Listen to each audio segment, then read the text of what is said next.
Hello, all. How are you?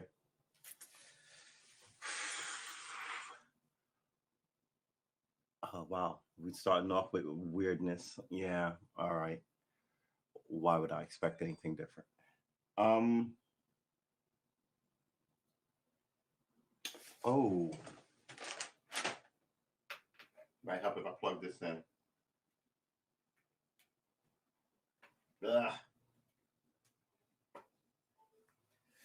Whew. And turn it up. So I hope everybody's having a pretty good Monday. I'm having a pretty decent Monday. It's quiet. Uh, look at this image. This image is bad. It started out bad. This tells me today is not going to be a good day for this stream. Ah, we're late. First of all, the show is set at 6:30 a.m. We all know that that's supposed to be 6:30 p.m. And then on top of that, let me take my socks off. On top of that, it was rainy and lethargic, and I took a nap, then got up and listened to a lot of Roy Clark guitar playing. Because all the kids in the clubs are talking about Roy Clark and how balling ass baller he is or was. God rest your soul.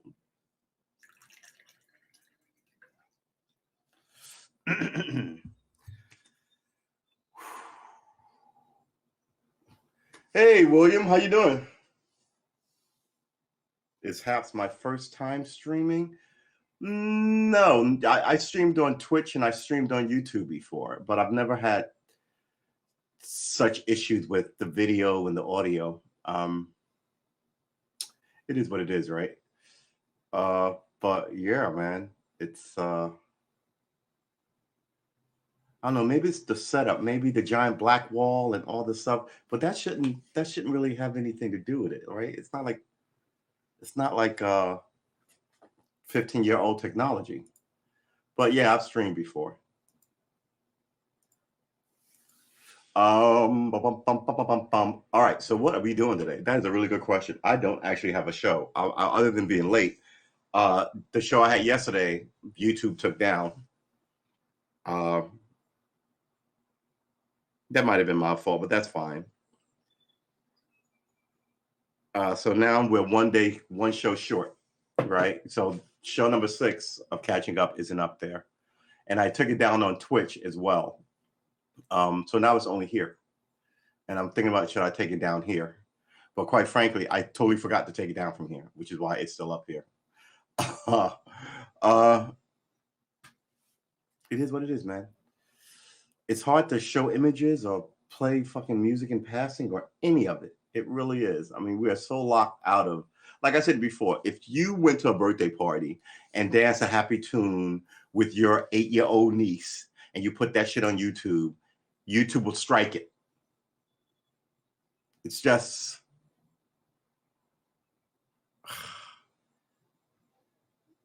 I'm really beginning to get sick of these people. Their arrogance is fucking ridiculous.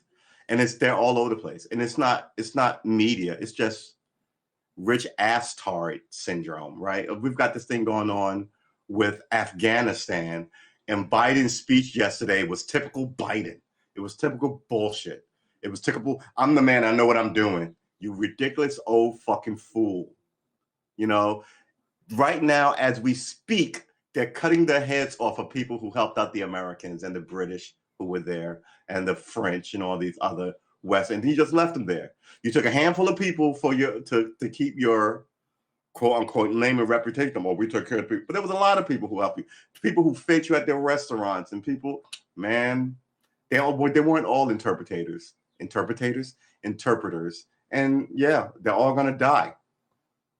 But at the end of the day, America is the second person I blame in this. The first person I blame in this is the Afghanis. Everybody run into the airport. If all those men had fucking actually stood up in the military, you wouldn't be where this is, right? If you didn't take any part and you were just an Afghan citizen, why would you need to be at the airport? See what I'm saying? Some of these people were young. Some of these people were married couples. So one couple with a baby, that baby had to be about 8 minutes old if it was anything. trying to get on planes to go where? Really, to go where? Everybody's just going to land in America. I've been raging about the Cubans in Florida on this program because there's no shame in my game, right? The idea that, and I'll rehash this for you if you want me to. The idea that you were in prison in Cuba and you were dissidents there, and then in 1978, 1978,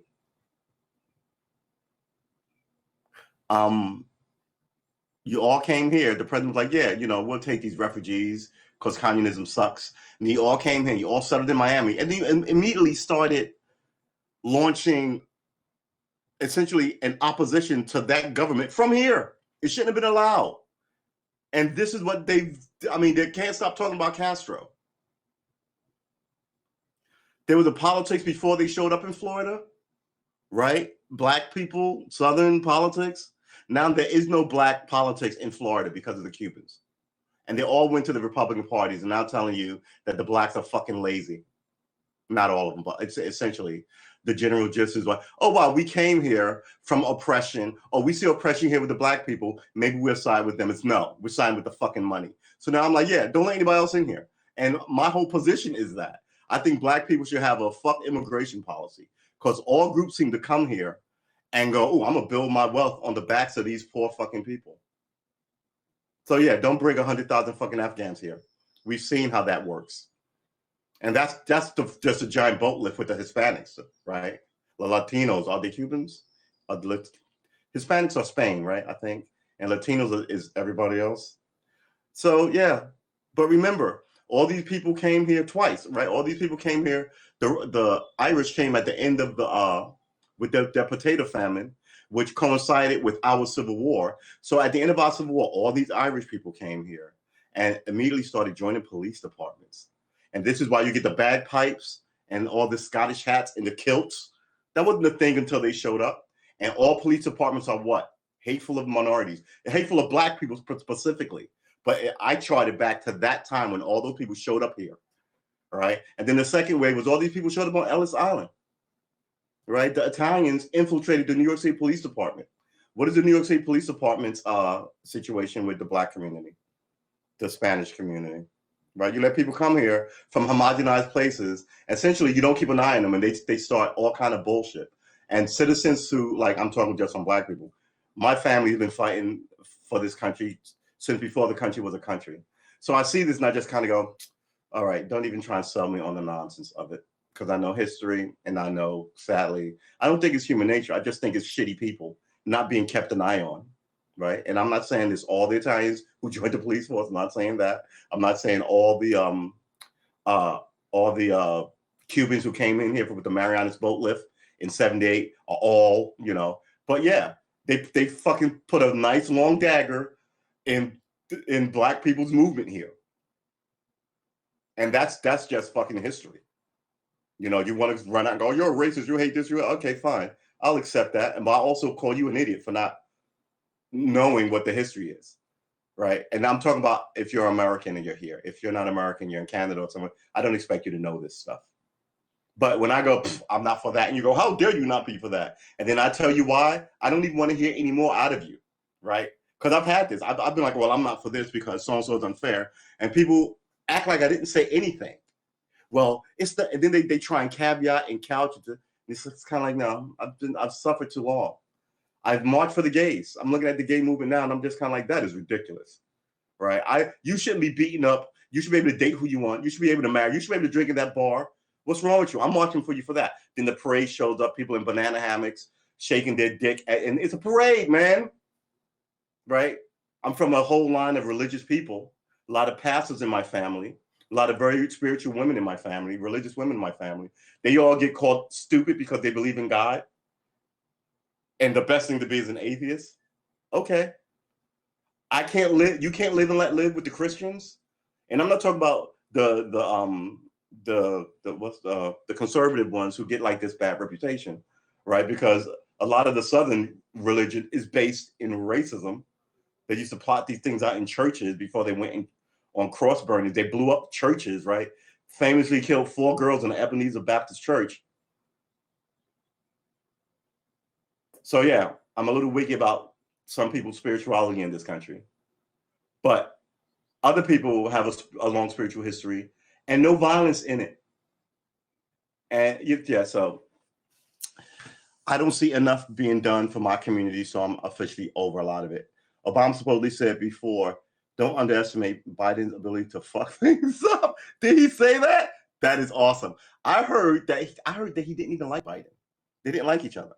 And Biden's history is a shitty history as a politician. And I was for Obama. When Obama chose him, I was like, of all the people you chose, why did you choose him? Because he had a crappy record. Or we needed a statesman. Again, why'd you choose him? And now that you've got this doddering old ridiculous person who every weekend goes to Camp David, which at this point is just his personal old folks home. I mean, we've got a lot of problems in this country, and the rich aren't solving it. The politicians aren't solving it. And then they rely on old standards of, oh, yeah, we know. Yeah, I guess it makes sense. So Obama hated Biden, and now Biden hates Kamala Harris. Yeah, I guess there's a nice symmetry to it. But here's the thing. I don't think, unless some fantastically grand thing happens, Kamala Harris had better fix her shit, right? All this, the blacks are going to vote for me. And like I said, you are not black. What are you talking about? You're Indian, if you're anything. What are you talking about? The whole, it's like Obama. Obama's blackness is debatable too. His whole life was spent away from black people, quite frankly. And it's not just the color, so you can have somebody come up and look like me and then say dumb shit. It's the experience. It's the lived experience, right? That's why I am an American black and someone else is a British or African or Caribbean person. You know what I'm saying? It's like saying all Asians, put them all in the same pot. The Chinese and the Japanese, right? Don't you know their history? Why they hate each other? All the rapes and all that shit that the Japanese, the tiny little island, was doing on the giant big landmass of China, but they had no orchestration or organization. What at least it wasn't as good as the Japanese. And now the Japanese, just like the what's the people across the channel from China that they want Taiwan. China wants Taiwan. And the only reason it doesn't because Taiwan has this treaty with America. And it's war if you fucking do it. It's like invading California. It's war. So, I listen to these people. They don't have any new plans or any new views of any of these issues. And it's just, hey, look at me, I'm president. And then somebody else wants to be, but they don't actually want to help anybody. They won't risk anything for you. Oh, we're not going down that road. The cops are openly killing people on the street, right? People are raping people in business offices. This is America, like the song says. Who made that shit a thing? Who made that a thing? It really is just, the environment is so bad. I listened to that speech. I was just kind of like, man, like no one told you this was everybody told you this was going to happen. And then your arrogance of, we've been there 20 years. And da-da-da-da. I'm going to blame, okay, if you're blaming their army, you trained their army. You should have knew this was coming a long time ago. Didn't the army tell you? Then we should have been out. Look, the Afghans aren't serious. We're going back to our original business. We're not going to nation build. And by the way, he also said, well, we needed to get Osama bin Laden. There were like 4 other people, right? There was 5 of them. There was Osama bin Laden. There was that old dude he was with. I forget his name. There was Mullah Omar, who was the head of, who was the head of the Taliban, who went into hiding, the one-eyed guy, Mullah Omar.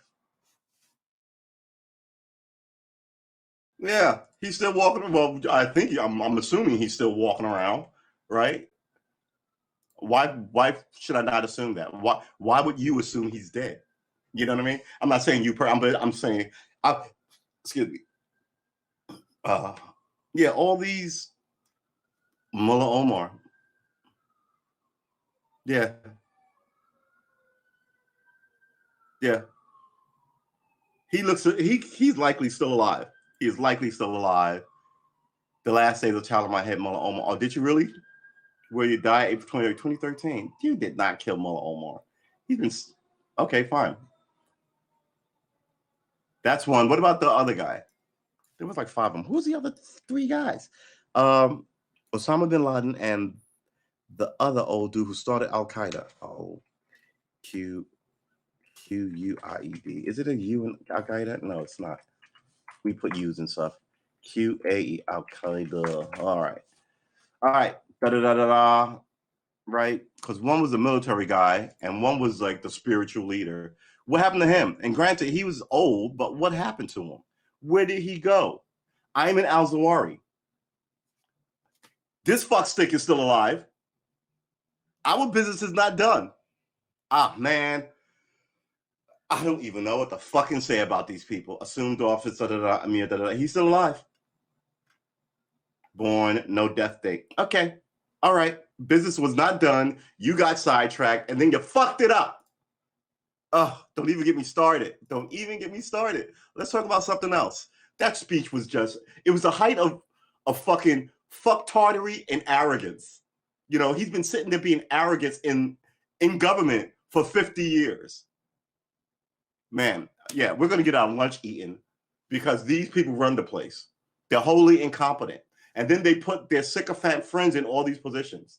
I said, yeah, well, yesterday, the show that is pulled off YouTube, the idea that everybody in the military blindly loves you, not blindly loves you, but is favorable to you, is only that way because this guy who should have been a general, you passed on for the guy who was a buddy of a friend of somebody, and you made him a general, and then he goes out there, and people just go, oh, wow, an American general, stars, and no one looks into any of these guys. Petraeus is, I don't know, like I said, I'm not military. I know a fair about the military just by people in my family who've been in the military and tell me stuff. You're like, what, really? I know one thing that you can't date your subordinate. So you can't be a lieutenant dating a sergeant, right? You can't date enlisted people. And this is all up the chain because it's a power imbalance, right? And you can lose everything if you have an affair. It goes against your honor. And he's having an affair with somebody who he's giving secrets to. They just brushed over a lot of that. Was he giving secrets? I want to say he was giving secrets. I don't need to be sued by the military. I live in a military town, for God's sakes. Petraeus. Then he comes out today, and this is him, I think, trying to rehab his image so he can end up in, government. He had a stellar fucking career. He ended up being the head of the CIA, didn't he? 37 years in the military. Cheated on his wife, Holly. It's all ridiculous. General David Petraeus says Afghanistan collapsed. Catastrophic for U.S. Yeah, Petraeus scandal. Major players. David Petraeus, Pearl Bravo, Jim Kelly, Natalie Cowman, John R. Allen. Minor players, Holly Petraeus, his wife. Yeah, and then you put your wife in a position to back your play because when it all goes to hell, she suffers too, right? You're fired. Can we pay off the house? What about the kids' college funds? Well, he's super beyond that. But the White House and Barack Obama. And Barack Obama should have laid the hammer down, but everything he did was couched in racism. It really well. Harvey is just, the whole thing is just vile. But look, this kind of dumb shit is for common, stupid people like myself, the director of the Central Intelligence Agency. Outrageous. People involved. Summary and good Lord. Summary and chronology. All right, but reaction. Okay. Reaction. List of officials dealing with scandals. List of defense teams. All right. A scenario affair between retired four-star General David Petraeus, then directors. Oh, well, maybe he was in the Army because you can't head the Secret Service, head the CIA, and be an American general. You have to retire. So maybe it wasn't a military thing because he was out of the thing. But come on, man. You have seen, after 32 years in the military, you've seen people lose their commands and lose their careers for shit like this. And it's an arrogance thing. It really is just a height of arrogance, and she would have been involved in extramarital affairs that triggered his resignation as director of senior intelligence when he was discovered by the FBI. Discovered by the FBI. Yeah. But there was this other stuff where wasn't he giving her information? He was giving reaction people involved. I think, why am I? Summary. The case was a Robert Mueller, Humphrey, Kelly, and it found out because the chick he was dating ended up stalking some other chick who then had to call the cops on her, which then exposed him. According to all media reports, the case officially initiated by the FBI agent Frederick W. Humphreys after he received a complaint about cyber stalking from Jill Kelly. Right? She just, I mean, Kelly. She was just a snotty rich socialite who was like had a beef with another snotty rich socialite who sort of had this secret. This is the thing. Don't let the shit you do in the dark come to light because you were being an asshole. You know what I mean? So look, for instance, if let's see, if I'm a preacher and I'm stealing money, right? I'm taking money out of the till and I'm spending it on my gay boyfriend or whatever the fuck, right? My extramarital, whatever. If I then get into it with some other preacher in the church about who runs the church better, and then somebody wants an official accounting after this feud, I sort of brought that on me, right? Versus just, first of all, not doing it and ignoring, this bad person. But I mean, it just, you let it tit for tat until it's a fight, till the cops have to be involved, and then you find out that the guy's an embezzler, or that the guy's running in another state for something else, or that the guy's working on an assumed name, or any of these other things, right? It's not just me against, it's just, so cyber stalking reported to her superiors, and she reported to somebody because she was a socialite. She knew people, right? So she didn't just walk into she spoke to somebody that she knew about it, who was like, oh, talk to this dude about it. Or maybe she knew Humphreys himself. But I mean, Humphreys reported it to his superiors and then to Republican congressional leader David Eckhart and Eric Cantor, who's out of government because he was a useless piece of crap, who then reported it to I don't know how he's out of government. Because he seemed like a dutiful dotard. Robert Mueller, huh? After Humphrey received complaints from Kelly that she was being stalked, the stalk was eventually found to be Paula Broadwell, on the ground that they seemed to know the coming and goings of a couple of generals. The subsequent cyber stalking investigated by the FBI uncovered an extramarital affair between Petraeus and Broadwell. FBI also searched through emails from General J.R. Allen exchanges with Jill Kelly. So she knew, she knew people. You know what I mean? Yeah, it's just the height of fuckery. I'm rich and I'm famous and I'm a socialite and I know generals and I'm all over Washington, D.C. And this other woman's like, you suck. And she's like, no, you suck. And then you do mean shit like, I'm just going to cyber and open up this whole can of worms, baby. But this is not the part that gets me. The part that gets me is there were questions about classified documents that she had, I want to say. Why am I not finding it in this thing? FBI agent searched the email journal exchanges with Jill Kelly, and in-depth Time magazine provided a chronology of some event and personalized them as they unfolded. By the time Patricia became director, Senator Broadwell had been working closely with him for years. She used nicknames for him such as Dangerous Dave and Peaches. Yeah, look, guys, don't get it twisted. Seduction is a thing. All these women are like, I can't believe he came up. Look, seduction is a thing, right? Men can seduce women, but it's more down the line that women seduce men, right? And you can do that any number of ways, of which I don't know because I'm not a lady. But I think giving me cute nicknames in the workplace and overtly letting me know that if I took a run at you, that'd be okay. You know what I'm saying? In May 2012, Jill Kelly filed a complaint with the FBI receiving a disturbing email from user identifying as Kelly Patrol. Kelly, her husband Scott, and her sister Natalie Kwan also happen to be friends of Petraeus and his wife. So you were doing to him, and you knew his wife. It's the worst. Look, first of all, don't cheat on your wife. But how fucking dare you compound the problem by doing it with a friend of your spouse? It's like the governor of California. He cheated with his campaign manager's wife. This supposed to be a friend of yours, a confidant. And you just, man, I don't understand people. I really don't. I mean, I'm not out here moralizing or anything. I've got enough fucking skeletons. And actually, I don't have enough skeletons in my closet to fucking cement the a cemetery. But, you know, I guess if you got skeletons in your closet, skeleton's always a whole fucking skeleton.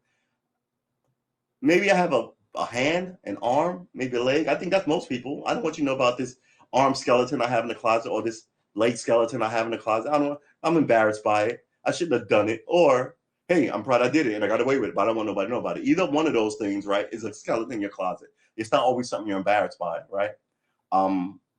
It's just something you don't want anybody to know.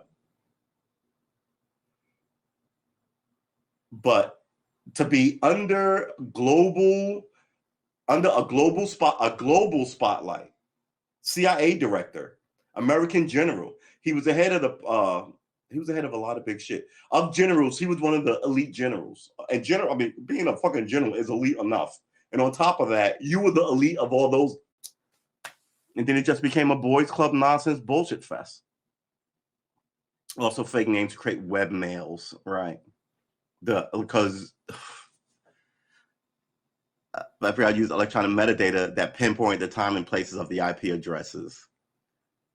Yeah, if I send a text message from my phone right now, that message goes to what is going on outside my window? Why is there a red light? Is there an ambulance outside my house? Well, I guess it is. I see the lights flashing, but I can't see the truck. I'm a nosy old lady like this sometimes. Yeah, man. Globally famous. I mean, this, and then his friends took care of him. He lost nothing. Agents confronted Broadway on November 2nd, 2012. The report did not reach headquarters until November 5th. Mueller and Holder reviewed it on November 6th, election day, and decided that it was time to inform Clapper. Forensic techniques that discovered Broadway's identity and affair with Trades was uncovered at almost 30,000 pages of messages between Kelly and General John R. Allen. So you brought another general in to sort of fix it. The U.S. commander of Afghanistan, another elite. He was a commander of Afghanistan. Allen denied an affair, but officials hinted that the emails raised questions of impropriety. Allen's nomination as NATO Supreme Commander was put on hold. So he was going to be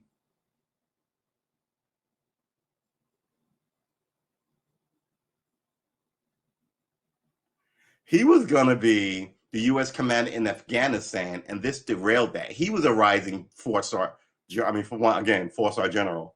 But of the four, he was rising. He was assistant. Man, wow. See, you better watch it. Drama. Meet the folks on Kelly, right? FBI agent alleged initially taking Kelly FBI also had a personal friendship with Kelly. How do you investigate this at a federal agent with all these generals and socialites and people who know people without stepping on any toes with the questions you ask? James Clapper, Director of National Intelligence, informed Thomas E. Donnellan is an American lawyer, business executive, and former government official. Served as 2030 National Security Advisor in the Obama administration. November 7th, Petraeus tendered his resignation as CIA chief to Obama per directive from James Clapper. So Clapper told him to resign. Good job, Clapper. United States Department of Justice also informed the White House counsel about General Allen's correspondence with Jill Kelly. See, not everybody's going to cover up shit for you. I mean, America still is a very giant, what is it? I always say old boys, all boys club. But not everybody's part of the club. Some people got there through hard work, right? Not through people that they know. Actually, let me rephrase that. All these are generals. They all got there through fucking hard work. I mean, we've been consistently at war, right? But I think they all were just a little too familiar with each other as generals and friends, since at that thing, it's a small room of people that are in there. So they all knew each other. But every now and then, someone like Clapper is a retired lieutenant general in the United States Air Force and is the former, and he's a military guy. Retired lieutenant general, 2-star general, right? Our generalships are 1-star general is brigadier general, 2-star general is a lieutenant general, 3-star general is, God dang it, I used to know this. General ranks. All right, lieutenant general, major general, brigadier general, and colonel. I'll say so. It's brigadier general is 1, major general is 2, lieutenant general is 3, and then general is 4. But everybody just called general, right? So he was a 3-star general. He probably wanted that 4th star, but this is as far as you rise, man. You're not gonna get that 4th star, and you're like, but some people are like, this, as high as you rise, you're not gonna get that 1 star. You're a good colonel, but that stands in the way of that, right?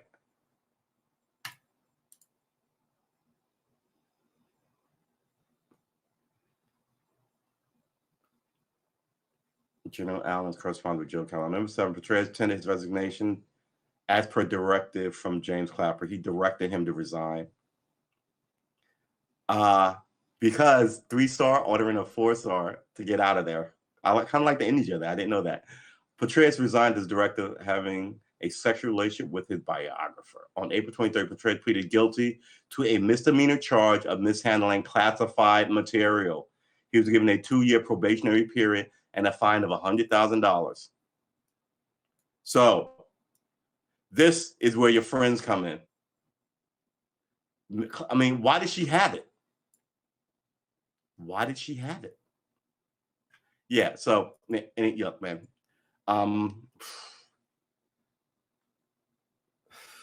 I don't even know what to say. Let me cut this light on.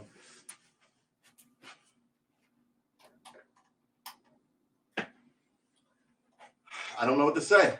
I don't.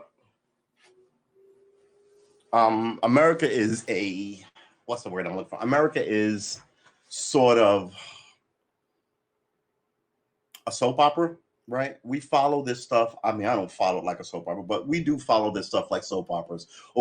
And they're always feeding it to us. So now I'm watching, I can't cut on my news feed without seeing let's cut this on just to have it something to do. Who's dating who's running around with who, you know.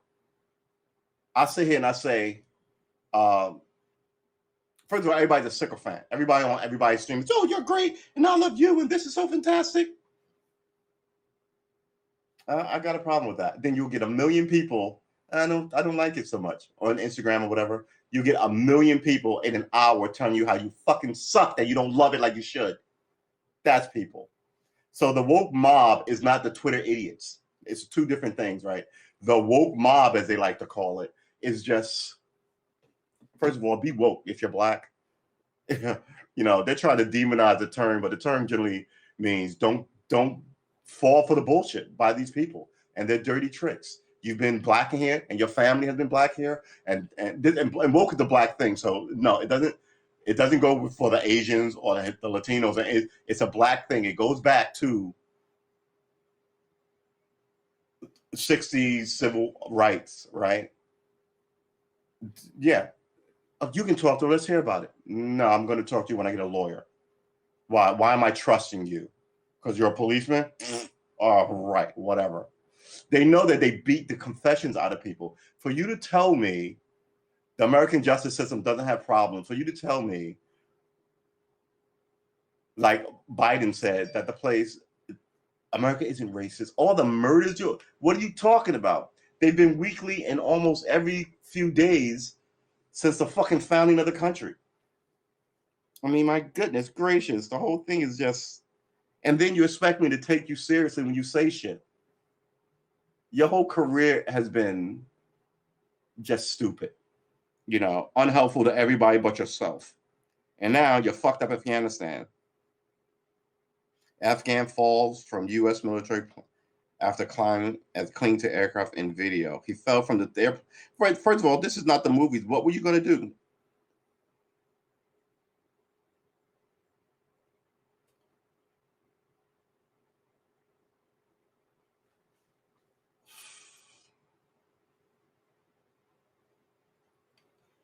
Attorney General Merrick Garland, don't prosecute Donald Trump. For what? No, prosecute Donald Trump.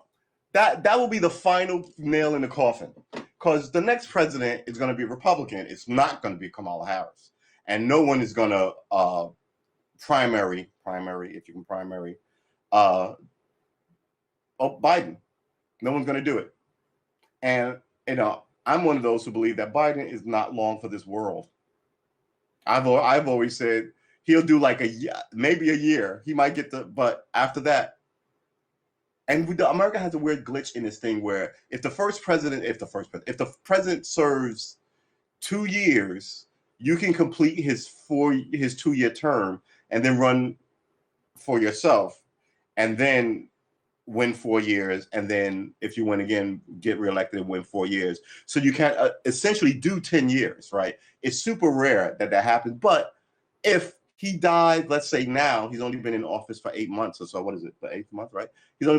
Then you finish out his term, but when you run, you can only run and win once. All right? So, I mean, the quirks I don't know, man. I love this shit. Why do I know that? Why would I know that? I'm not a lawyer, right? Why do I know that? I really need this country to work, right? I really need it to work. I really need to be able to trust the cops when they pull me over, right? I really need to believe that if I'm brought in, nobody's going to plant evidence and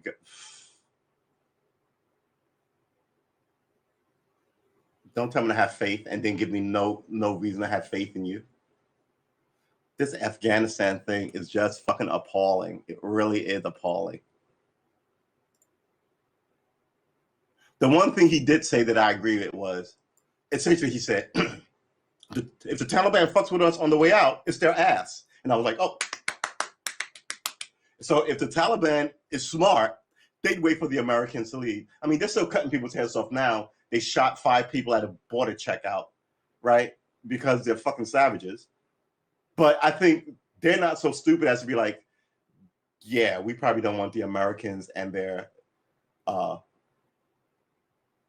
gunships, those what are those AC-30s, I think they're called?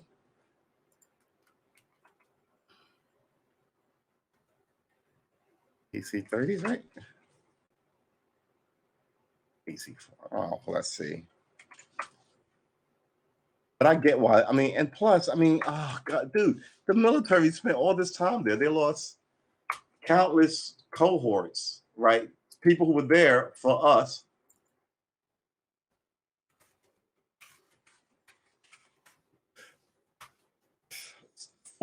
Right? An AC-130 gunship. Yeah, you do not want one of those hovering over your house.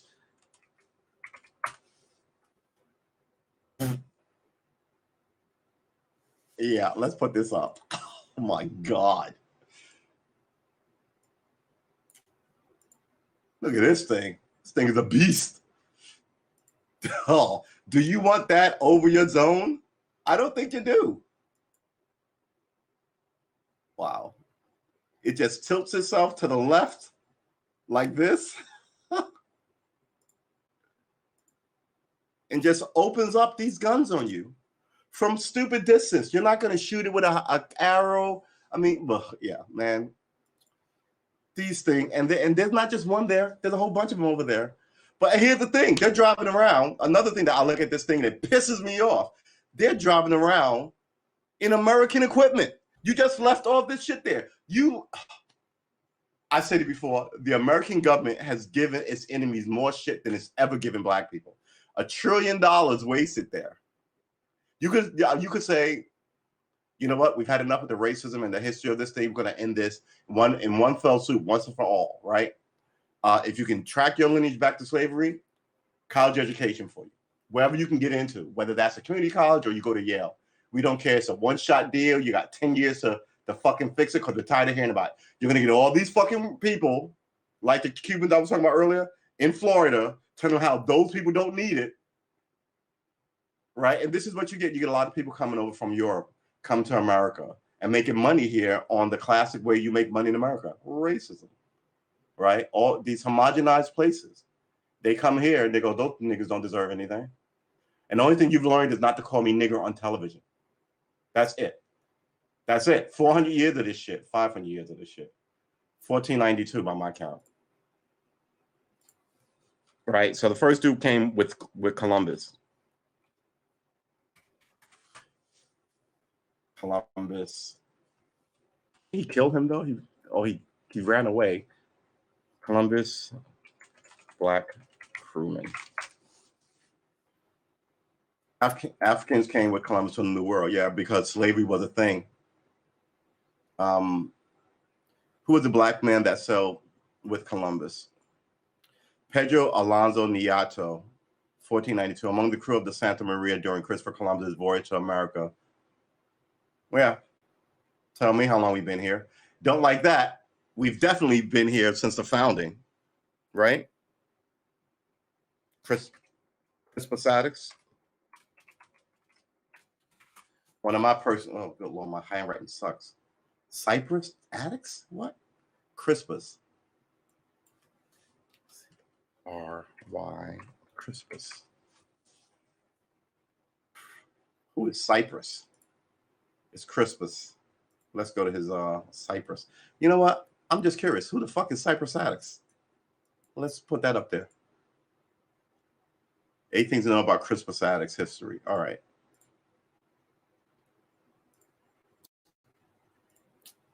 Who was Cyprus? Was his nickname Cyprus or something? Crispus. This argues about 18th century American. For others, you see Crispus Attucks disambiguous. Right, 1723, March 5th, 1770.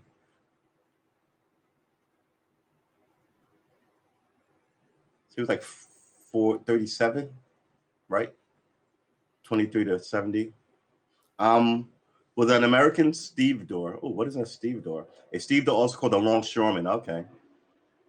Docker or dock worker of African and Native American descent, widely regarded as the first person killed in the Boston Massacre, and thus the first American killed in the American Revolution. Historians disagree on whether he was a free man or an escaped slave, but most agree that he was a Native American, especially Wampanoag, and African descent. 2 major sources of eyewitness testimony about the Boston. Mind you, it's the most covered thing for a long time, right? So yeah, and there were 5 people killed that day. 5 people killed that day, and he was one of them. But he was the first guy to take a bullet and die. They killed a couple of people. Native American descent, Boston Massacre, and thus the first American killed in the American Revolution.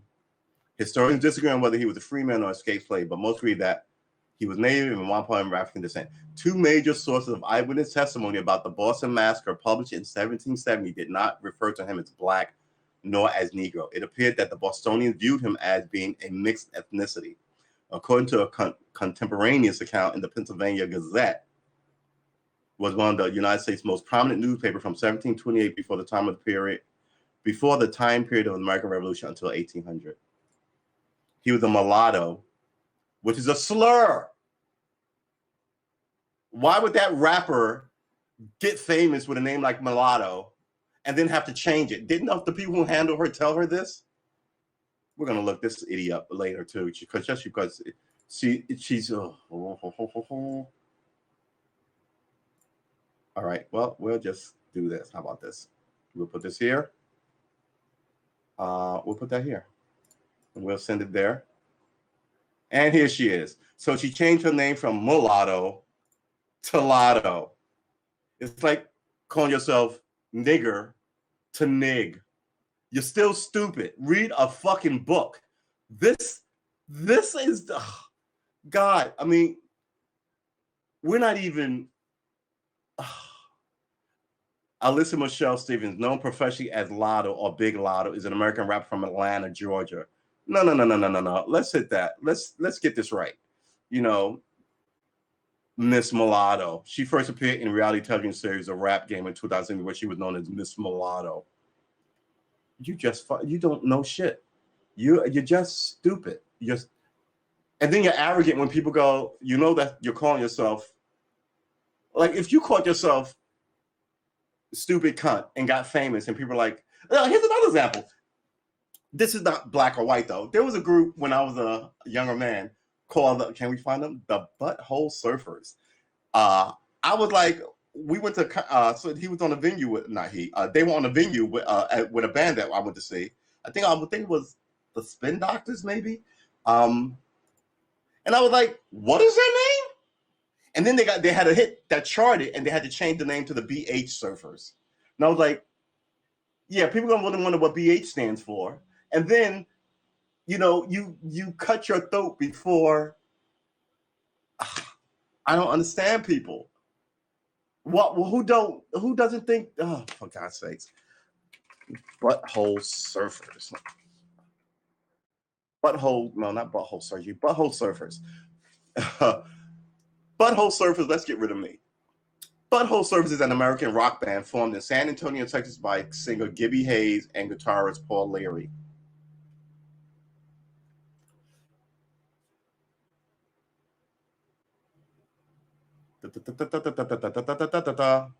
Served as second drummer from 83 to 85, 86, 89, and 2009. The band has employed a variety of bass players, most notably Jeff Pincus. Emerged from the 80s hardcore punk scene. Oh, that's why they were a punk band. But they didn't stay a punk band. They should have changed the name. Because, you know, if you're a punk band, you want a name like that, right? If I'm a punk rock band, I want Fuck the Man to be my band name, right? And then you get famous, you're on billboards. They can't call you that, right? So now you're FTM, right? What does FTM stand for? Oh, yeah, we don't know. Emerging from 80 hard punk, Butthole Surfers quickly became known for their chaotic live shows, black comedy, and a sound that incorporated psychedelic noise rock and punk. They became known for it fast. They just chose their name. Whole category for the name. The band did not begin as Butthole Surfers, although they did have a song of that title, possibly an early version of 1984 Butthole Surfer. This changed at their first paid concert when an announcer forgot what the band was called and used the song title for the group's name. Okay. They decided to keep the moniker and largely been billed as such ever since. Prior to the Butthole Surfer performed under a different name at every live show. They performed under a different name at every show. How are you supposed to build an audience with that nonsense? Early aliases included the Dick Clark 5, 9 Zip Gun, the Inalienable Right to Eat Fred Astaire's Asshole. That was the name of your band. See, you could get away with this because you're only in a club, right? Or you're printed up in some club magazines like The Village Voice. And then you break with a song that everybody loves. Oh my God, that ballad is beautiful, or that rock anthem is baller. I got to get that. Who made that? The Cock Gobblers. The Who? All right. In 1990 Rolling Stone interview, when asked if you could go back and choose a different name for the band, Hype replied, I would name the band I'm Going to Shit in Your Mother's Vagina. Because look how edgy we are. The name has long been a source of trouble for the band. Many club, newspaper, radio, and TV stations refused to print or mention their full name and instead opted to use BH Surfers or other abbreviations. All right, fine. How many albums do you got here?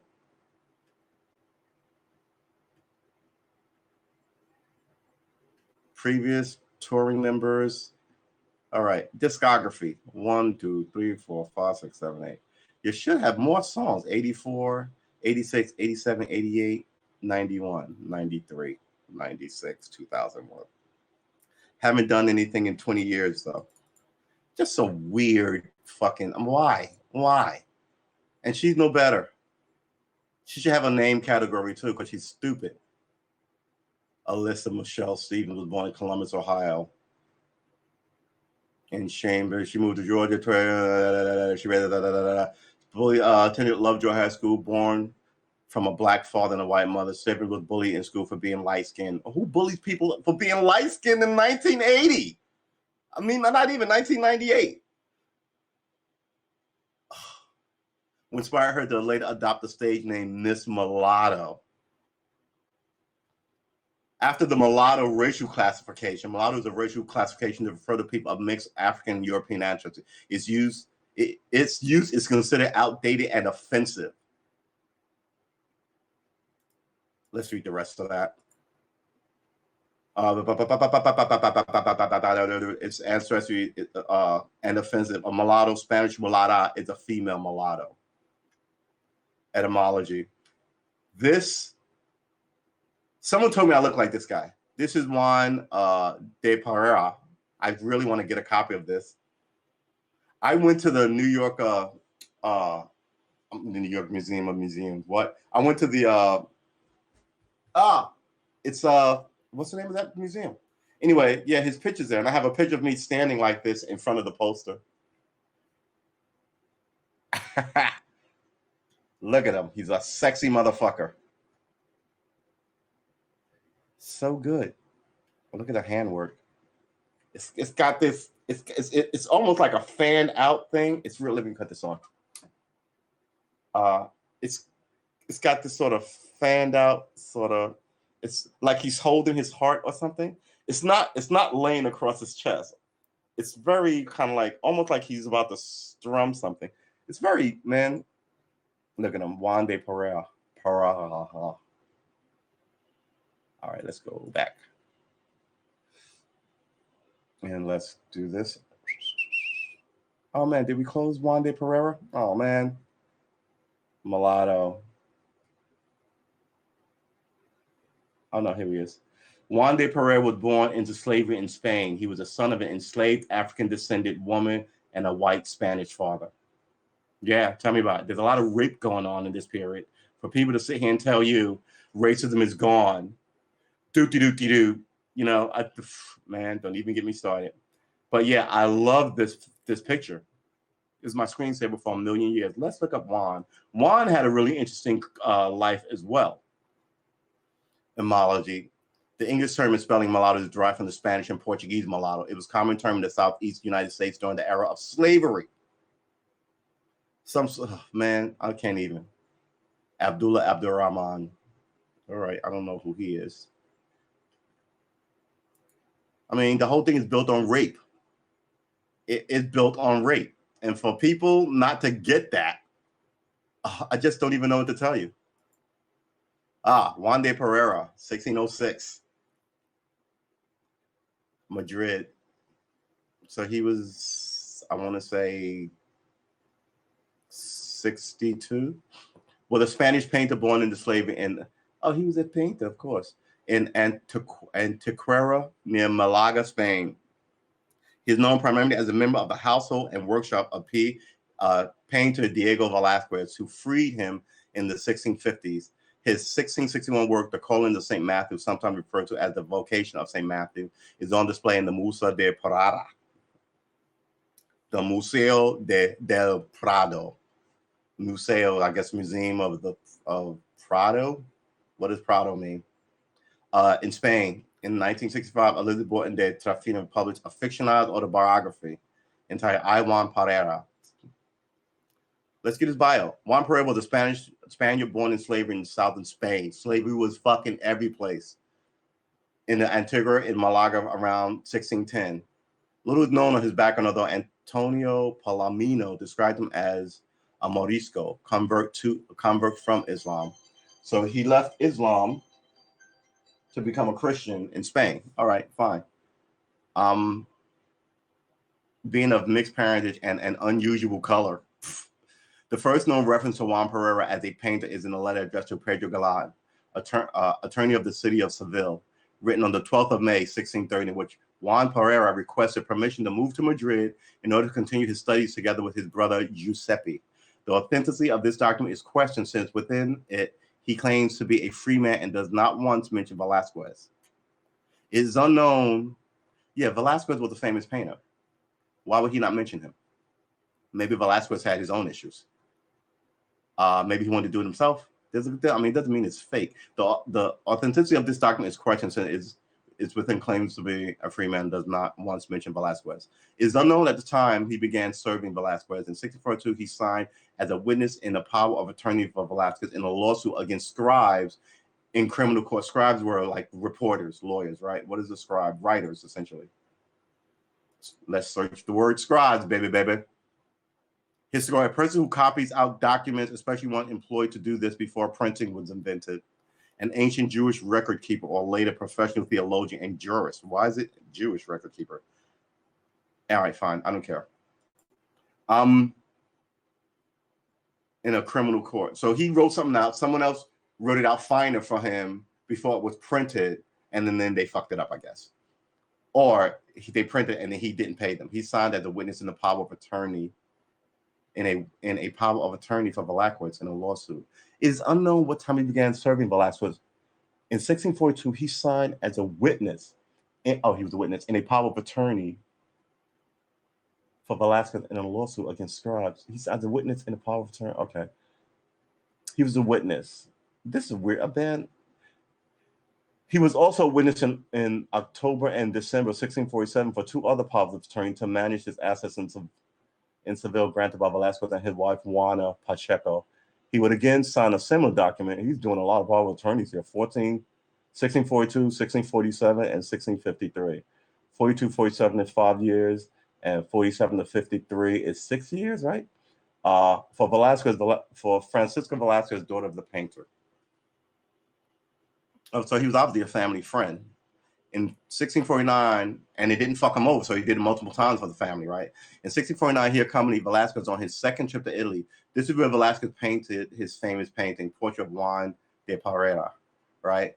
So currently in the Museum of Metropolitan New York City. The painting was exposed in the Pantheon of Rome in March 1650 during the festivities in honor of the patron of virtuosos of the Pantheon, which Velazquez had recently joined.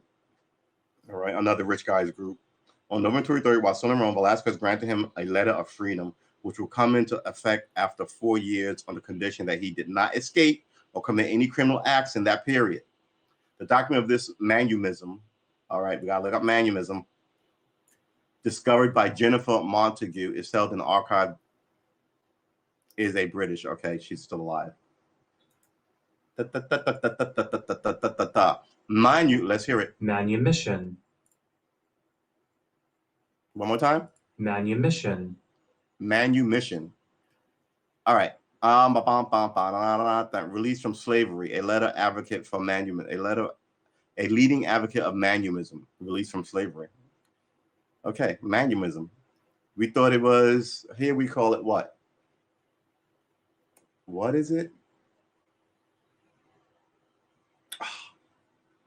Girl, it's in my head. It'll come out. When people sue for their freedom, I have the word for voting in my head. It's not that. Laws of manumism.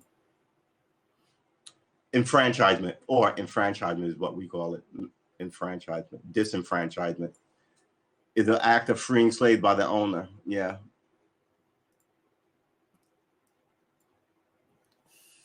So yeah. So Diego Velazquez, the great Diego Velazquez, painted his picture. It's a great fucking picture. Manumism discovered by From then on until his death in Madrid, he worked as an independent painter, demonstrating knowledge acquired in Velazquez's workshop, where he likely had wider responsibilities than Palomino suggests. Yeah, he was a slave, as well as his knowledge of various other Spanish and Italian painters. People are always shocked by this. I tell people all the time, and this is the truth. At the end of slavery, only people who knew how to do shit in the South were black people, right? This was 100 years after you didn't want anybody to know how to read, right? And then you taught them how to read, and you increased brutality, and people would balance your books, but not only, some would clean your garden and do whatever. They knew a lot of. George Washington Carver is one of these people, right? His master castrated him. There was no TVs around. What did you do? Study and read, or get your ass beat, right? So yeah, the people who knew how to bring in the cotton, the laborers, but also then give it to the bookkeepers who were black, who would tell Mr. Sons how many bushels came in and blah, blah, blah, blah. Okay, take it to market. I'm going to sit here on my veranda with my feet on this black child to cure my rheumatism, which was a thing there for some reason, right? And then when slavery came through, everybody was like, we're leaving. And they were like, hey, I'll give you money if you help us bring the crops in and help us, because no one knew how to do anything. And people were like, no, why would I stay here? You sold my mom away. You raped my sister. I'm leaving. But not everybody. Some people stayed. And then you double down on they need to be stupid. And now you crashed out education in the South, and then you crashed out everywhere. Does nobody know their own history? I know a lot of people's history. I definitely know mine. Juan de Pereira was a Spanish-born. Hold on, wait a minute. We just read him. We're reading Diego. Hold on, did we finish? From only Spanish Italian painters. Yeah, we finished. Look at these things. These are his paintings. Ooh, this is nice. Flight into Egypt.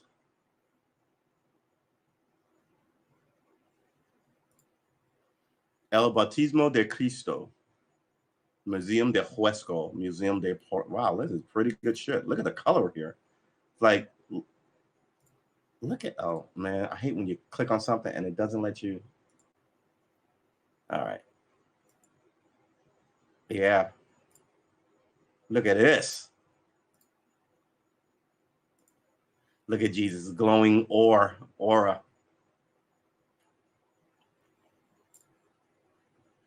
Who's this? He's got this thing over his head. He's got one, but not as impressive as.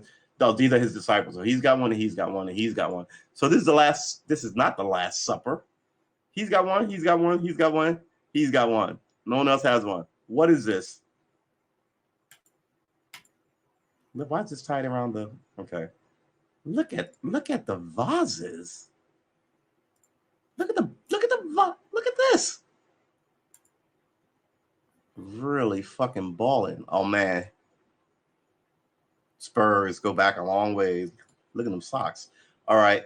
Hold on, wait a minute. Let's go back with this. The Calling of Saint Matthew. Huh. That's the last one. The Flight into Egypt. Hold on, wait. So what was this? Okay. Portrait of a monk. While they all are pissed off. Into Egypt. So they're being led by they're being led by an angel. So it's the Virgin Mary, Christ. I'm about to say Peter. Joseph, Peter. And with a chorus of cherubims hanging overhead. All right. Portrait of Augusto Moreto. Yeah. Love this painting. This is not it. This is a close-up of what we're looking at. Love this painting. Representation of slavery in European art. List of What was this? List of slaves. You got a whole list of slaves. You've got a list of slaves. Let's see it. This is a dynamic list and may never be able to satisfy particular standards for completeness. You can help by adding missing items and reliable sources. That is a wrong thing you want to ask people. Slavery is a social economic system under which persons are enslaved, deprived of personal improvement, and forced to perform labor or service without compensation. They always leave out the rape and the brutality of these things. These people are referred to as slaves. No, they're not. They're referred to as the enslaved. The sin of slavery is not on the one kept. The sin of slavery is on the keeper. This is 3. Look at this. More. Portrait of Anya. I used to know the name of the guys who,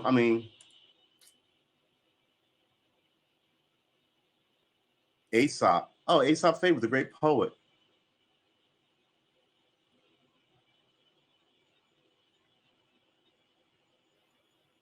Portrait of animal engraving, beginning of the 19th century.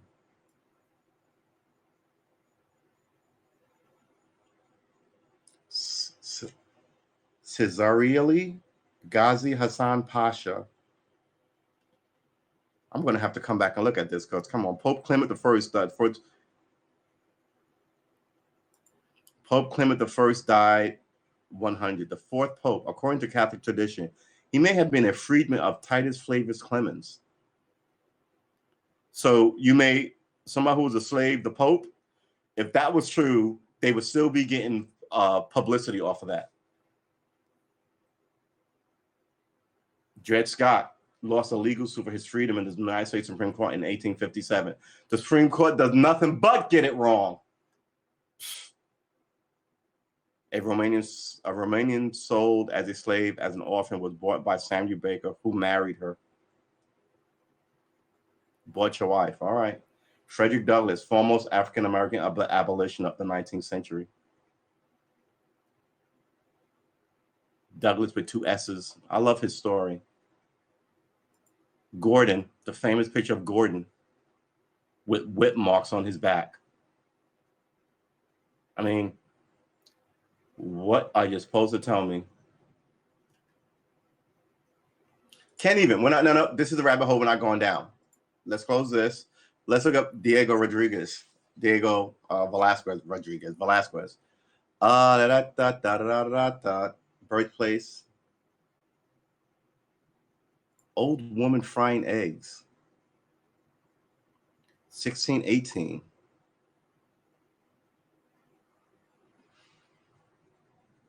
Look at her hands. Look at her hands. Look at this. And all that amazes me, like you draw a glass, all the energy behind, like you can see his hand within the glass is slightly different colors, right?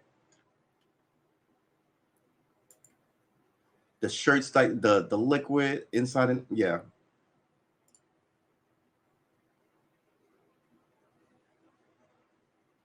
What is this? There's also stuff that you'll see in these old pictures that you don't know what they are.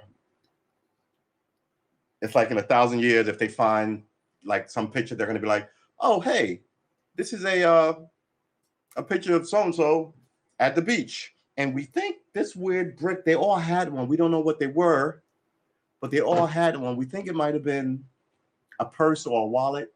And then there'll be 100 years of people talking about whether it was a purse or a wallet. Then someone will rediscover the cell phone. So let's look at the clothing. Oh, man, that would have been awesome.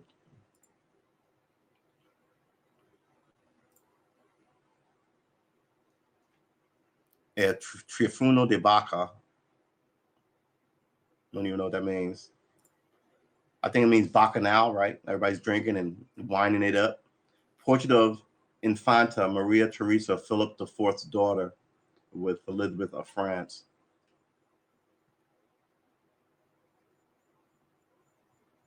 Lady from court. Some random lady from court, 1600.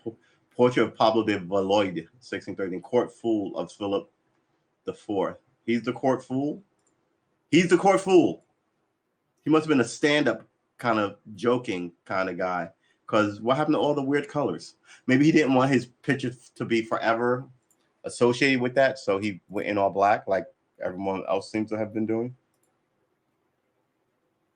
All right. Portrait of Pope Innocent. Portrait of Juan de Pereira, returned to Spain in later career. This one is awesome. You had better do right by this picture. Where is it?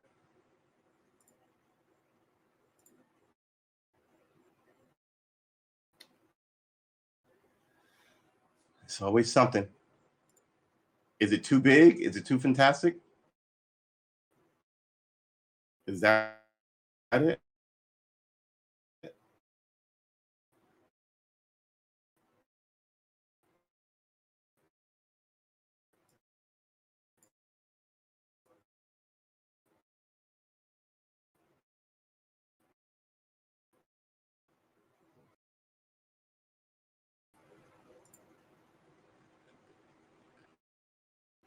All right, we're going to try this one more time.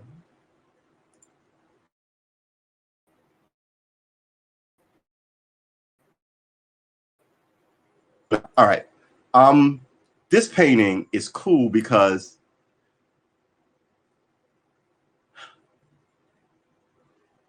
he's painting, right, this portrait that's in the back. But all this stuff is going on while he paints a giant portrait. But you can see the person that he's painting in the picture right here. This is a mirror, right? Or is this? No, this is the mirror. So these are the people that he's painting. And this is his kids and his dog and his aides and help. And this is some dude outside. But he manages to paint this dude's picture and put himself in it. It really is fucking brilliant. You know what we're going to do? We're going to open you. Stop it. No. We're going to open what? We're going to open you in another window. Yeah, see, now this whole thing's open. So yeah, so this is them being painted. This is Juan de Pereira. No, that's the other guy. This is Velazquez painting them on this giant ass canvas. This is, I guess, his homie looking in. But all these is his children and their keepers. And a long ago gone dog. I may have to look this up just to be curious. All right. Yeah, you should know this. And then just begin to get famous and people have to tell you, yeah, that's kind of a slur. And yeah, we kind of need you to change your name.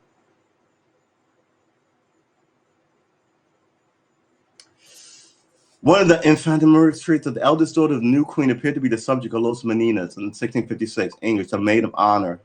Magnum opus created 4 years before his death. It serves as an outstanding example of European Baroque art.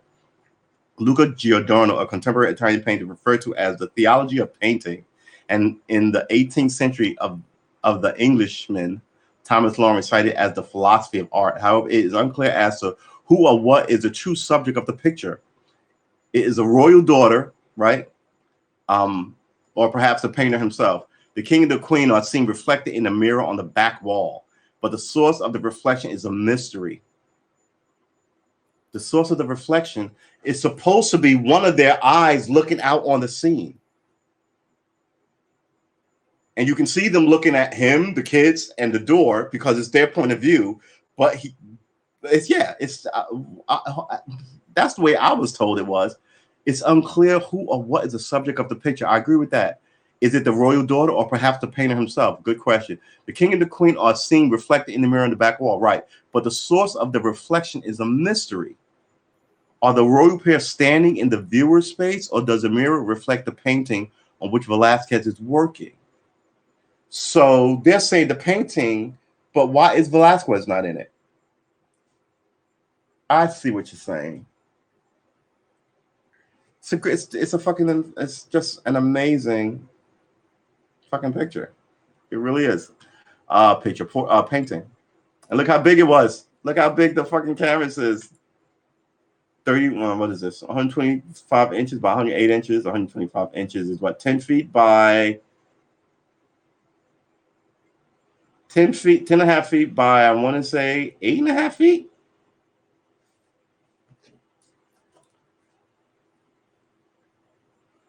How many feet is 125 inches? 125 inches is 10.42 feet. 10 feet. How many inches is 108 inches? 108 inches is 108 inches. I wish they were all this easy. 108 inches is how many feet? That would be 9 feet. So it's 10 feet by 9 feet. All right. A big ass painting. Subject matter, right? There's a lot going on in this painting, right? 1, 2, 3. They got the dog doesn't get credit. The dog doesn't get credit. How dare you? 1, 2, 3, 4. Right. So she's the king and queen's daughter. These are her attendants and her friends, I guess, and her dog. Foreground, infinite mirror, which is her, right? Oh, here's another picture of her. Margaret Teresa of Spain was by marriage to Leopold I, Holy Roman Empire, German Queen, Archduchess of. Yeah, she grew up to be, I guess, another useless muckety muck. The 5-year-old Infanta, who later married Holy Roman Emperor Leopold, was at this point Philip Murray's only surviving child. She is attended by 2 ladies in waiting.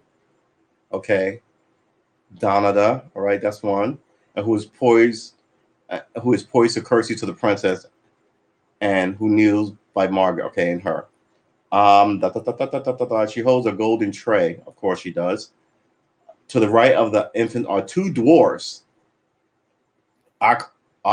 Achondroplasia is a genetic disorder whose primary function is dwarfism. In those with the condition, the arms and legs are short, while the torso is typically of normal length. Those affected have an average adult height of 131 centimeters for males, 123 centimeters for females. How many feet is 123 centimeters? 4.04 feet. So the women is 4.4 feet, and the guys are, what is the guys again? It doesn't matter. Let's move on with this. Maria Barbola, also known as Maria Barbola, was a Spanish court official, foremost known for the famous painting. All right, so she wasn't like a juggler or anything. She was actually a court official. Well, what does it mean to be a court official back then? I guess it just means you had the authority to be in the court. And the Italian Nicholas Pertusada, who playfully tries to rouse a sleeping master with his foot. And the Italian Nicholas Pertusada, that's this boy. You make it sound like he's. The dog is thought to be descended from 2 masters from Lindholz and Chester, given to Philip. 6. A princess chaperone stands behind him, dressed in mourning and talking to an unidentified bodyguard. All right. Details showing Don Jose Nieto Velazquez at the door in the background of the painting. Who is he? Jose Nieto Velazquez was the Queen's Chamberlain, or an attendant on a sovereign or lord in his bedchamber. During the 1650s, he was also in charge of the royal tapestry work. All right, so he was essentially the closest maid, right? Everyone else would stay outside my castle or whatever, my dorm, and he would be allowed to come in and help me put my shoes on, especially if I'm old, get me into bed. You know, it says a close confidant like thing. You would have somebody that you really trust and you like near you. Queen's Chamber, and I guess that's it, right? Oh no, we got 11 and 12. Where's 11 and 12? From 8 to the head of the royal.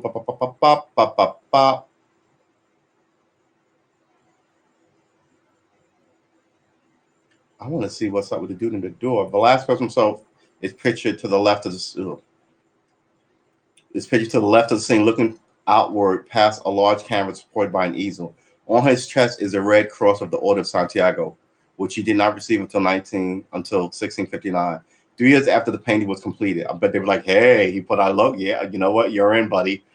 According to Paloma, Philip ordered this to be added after Velazquez's death. Oh, someone painted it on him. Some say His Majesty himself painted it. A mirror on the back wall reflects the upper bodies and heads of 2 figures, identified from other paintings and by Palomino as King Philip IV and Queen Mariana. The most common assumption is that the reflection shows the couple in the pose they are holding for Velazquez as he paints them, while their daughter watches, and the painting therefore shows their view of the scene. That's what I heard. Of 9 figures depicted, 5 are looking directly out at the royal couple or the viewer. Their glasses, along with the king and queen's reflection, affirm the royal couple's presence outside the painting space. So you get the feeling that they're looking at you, but you are looking through the eyes of the king and the queen. I don't want to lose this. All right, let's go back up there and look at this painting. All right. So the only people who are not looking at the king and the queen in reverence are the people trying to entertain the kid. But we want to know what's going on in the background with the dude at the door. Did I miss him? I did miss him. 8. To the rear at the door at the right, Don Jose Nieto, the Queen's Chamberlain during this. Oh no, we did. He's the bedchamber dude. All right, good job. Chris Posadix, we went through it. Yeah, Taliban, we went through it. Oh, we have been streaming for an hour and 20 minutes. I gotta tell you, man, it's cooled off a lot. Today's a good day. We didn't check any of our whether we were streaming or not. Oh, sorry about that. Whether we were streaming or not. I'm just gonna assume that we are, because if we are not, I'm just gonna be hot, and I don't need to be hot. I'll be hot tomorrow. I mean, wow. I mean, that Afghanistan thing is beyond fucking depressing. It really is beyond depressing. And it doesn't give you, what am I looking for? It doesn't give you a lot of faith in the people who claim to know what the fuck they're doing. Right? I mean, people are just chits on a board to be moved around. And that's the problem.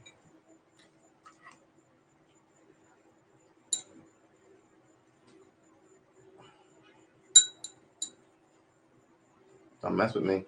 I'm busy.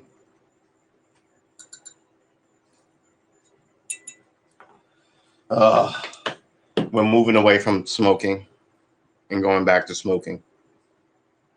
I don't like the fact that rolling them in. What I do feel bad about, I bought this beautiful box with all the accoutrements, right? It is what it is, isn't it? And that's what it is. And so what are you going to do about it? Nothing.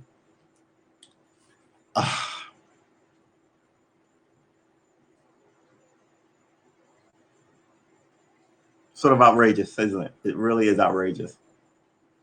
I mean, do we even want to watch that guy fall off the fucking plane trying to get out of Afghanistan?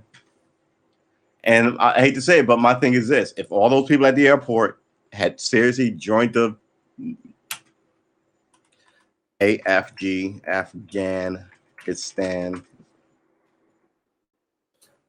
Afghan is a disaster, but these two market risks are higher on Invesco's radar. What?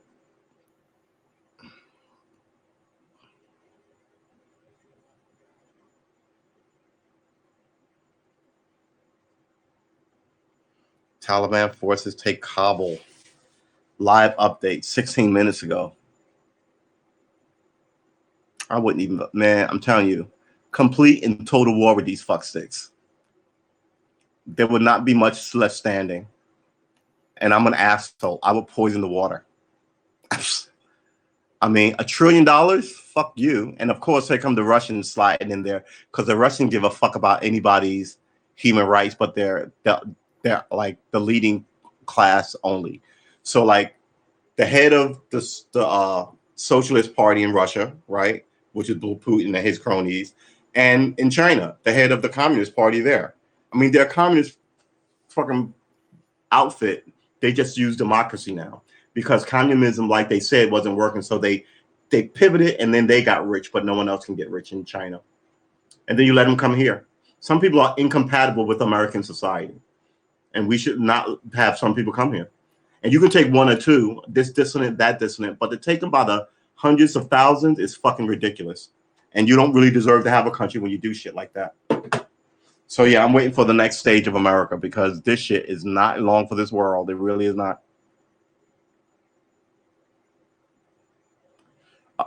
Prince Harry issues a statement to military veterans amid Taliban takeover. Get this motherfucker out of this country. Who is you to give a political statement on anything? You're in the wrong country for this. Oh my God, the way it's really, I can't even with what is going on. I can't. I think I'm gonna end this one and do something else, because man, it doesn't make any sense. It doesn't make any sense. And for people to say that they didn't see it coming is the height of fuckery. People have been talking. It's like they're talking about, well, the climate. People have been talking about the fucking climate since the 60s. And you call them hippies and tree huggers. Take care of the animals. You're wiping out everything. Had to reintroduce wolves to Yellowstone because you murdered them all off. And the wolves you went and got are Canadian wolves, which are bigger than the American version.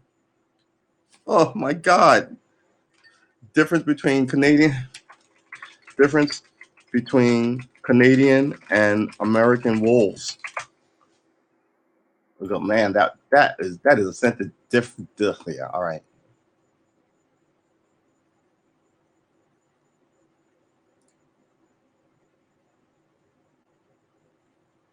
All right. What we need here is pictures. Stop messing with me. I'm tired right now.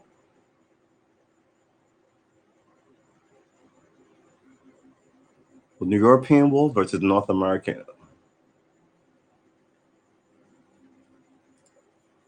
This is fucked up, but this is essentially what we're talking about. We're gonna open up some. I mean, they're hunting wolves. They're fucking. I love dogs. This is sort of fucked up, but just to open tab, just to give you a sense of how big these fucking things are. Look at this. You bought here we go. You bought these things into the country, right? Look how big this fucking thing is. Yes, and they run in packs of like 15 to 20. So yeah, they will murder you off and consume you whole in the woods. This is why those stories in Europe about the wolves, right? And we grew up with them because wolves are fucking ginormous. Hold on. Let's close this one and show you this one. Nope, that one's too small. Oh, this one's small too. I mean, yeah, it's fucked up to show you, but yeah, let's show you this one. Oh, good Lord. Anyway, you see how big one is versus the other? Let me get me out of here again. Look what the difference is. I mean, my dog Sydney was 60 pounds. I think an actual Arctic fucking wolf is like 150 pounds. Look how many of them there are. They can smell you. They can outrun you. They can't climb you. But I mean, these things kill bears. Remember, there's a war between the bears and wolves, right? Every now and then, a bear will get hold of a wolf and do him in. But what they do is they're so fast that they bite the ass of the bear, like right by his balls. When he turns around, one sees up and bites him, and then you keep biting him, and you just keep tearing him, and he gets bleeding, and eventually he bleeds out. And then you attack the bear. You wipe him out. I don't think they eat the bears, but they kill them dead. Absolutely fucking dead. Timberwolves. Oh, do we call ours Timberwolves? Is this one? Wolf versus.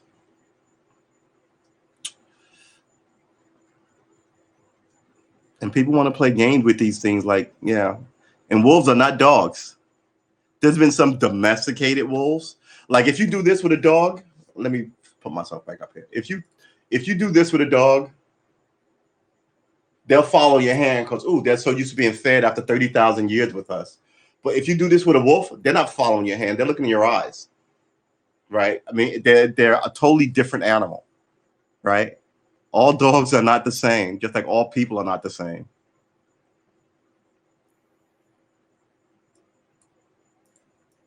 Difference between American and Canadian wolves.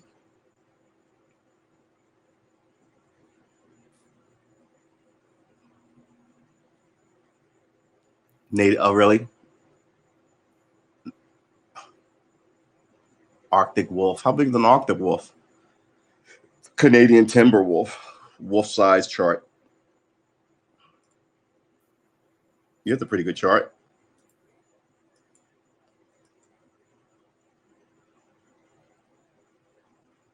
Oh, come on. I mean, look at how big this fucking dead wolf is to this guy.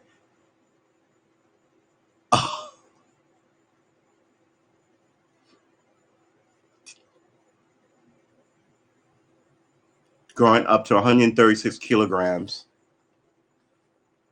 What is 136 kilograms in pounds? It's 299.83 pounds. So that dog is 299.83 pounds. Are you fucking kidding me? Look at these guys. Oh, they're adorable. Yeah, they're not fucking around. And then there's like this one has 1, 2, 3, 4, 5, 6, 7, 8, 9. Is that one in there? 1, 2. Oh, there it is. Yeah, there is one up there. 1, 2, 3, 4, 5, 6, 7, 8, 9, 10, 11, 12, 13. These aren't even including the ones back at the den looking after the puppies. So yeah. And mind you, people still get killed by wolves. There was a researcher killed by a wolf. Look at how big this fucking wolf is. Here's one. Let's look at this one.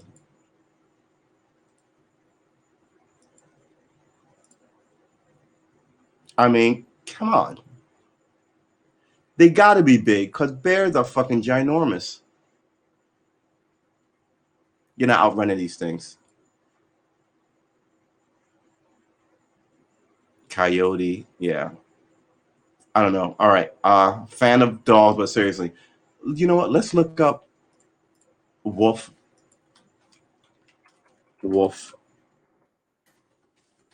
killing.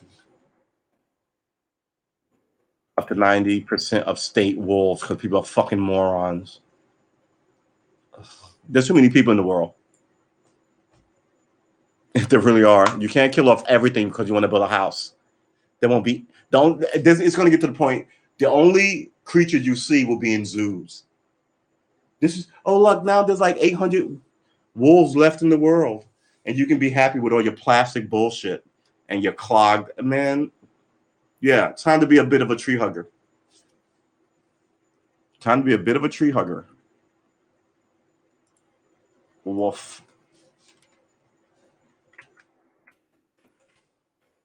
Wolf.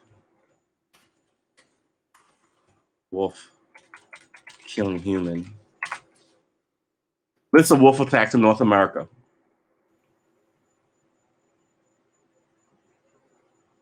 U.S. 75 miles southwest of Kodiak. March 8th, 2010. Candace Berner, 32. Berner, a teacher and an avid jogger, was discovered dead along a road by snowmobilers who found wolf tracks in adjacent snow. The Alaska State Medical Authority ruled that her death was caused by multiple injuries due to animal mauling. A series of necropsies performed on wolves culled in surrounding areas shortly after the attack ruled out rabies, sickness, or wolf dog hybridization after being called as being the cause of the attack. The verified case was notable as being the first recorded fatal wolf attack in Alaska in which DNA evidence was gathered to confirm wolf involvement. So they ran around, mind you, this was last year. She was young. She was only 32. Jogging. 32. 22, November 2005. That's the one I heard. He was a researcher. But yeah, these motherfuckers will wipe you out. 1923, 1922. 2 adults and woman and her 2 children. 1890. Yeah, these are what these wolves in the story come from. A horseman met a woman and 2 children who were walking to a relative's remote home. He offered to accompany them as protection from the dangers of wolves and robbers. The mother declined. The next traveler, a short time later, found the remains of the 3 scattered on the same trail. Cited sources indicate that the incident was not a lone anecdote, but represented a frequent incident owing to the fact that local Wrens were poorly armed. I mean, come on.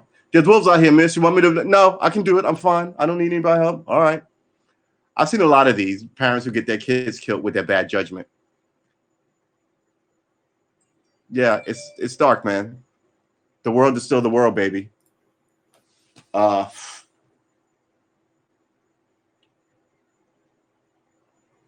Like alligators eat people's dogs in yards. There's alligators all over Florida, right? It's just goofy. Eagles will snatch your cat. There's a ton of videos on YouTube about eagles bringing cats and like small dogs, like wiener dogs and shit, to their nest for their People just act like, oh, it's civilized and nothing in bad can ever. There's still nature all around you, right? All around you. You should have some respect for it.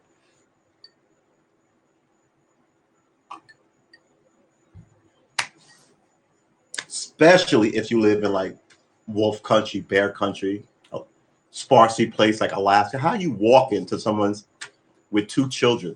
Because then you're gonna go run. You want them to run, and then that triggers their hunt prey. And they're, yeah, it's a tragedy that could have been avoided. All right. Before we go, we're gonna do the thing that we do. We're going to check if we're streaming. I'm just gonna assume that we're streaming. Da-da-da-da-da.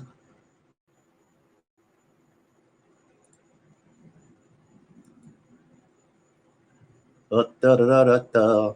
Come on.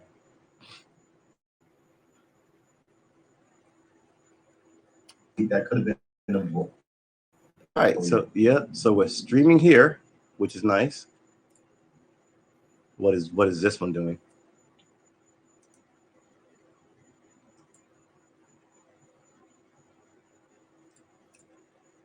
Apparently nothing. Is it working? Is it what is this one doing? Okay.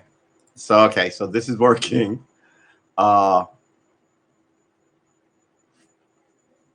Okay, and it's not frozen. Let's go back over here. Go, yeah. It is what it is, my brother. What a day. This Afghanistan thing. There's very little empathy in the world, man. How can you see that and not be like, oh, that is not awesome. That is definitely not the mode.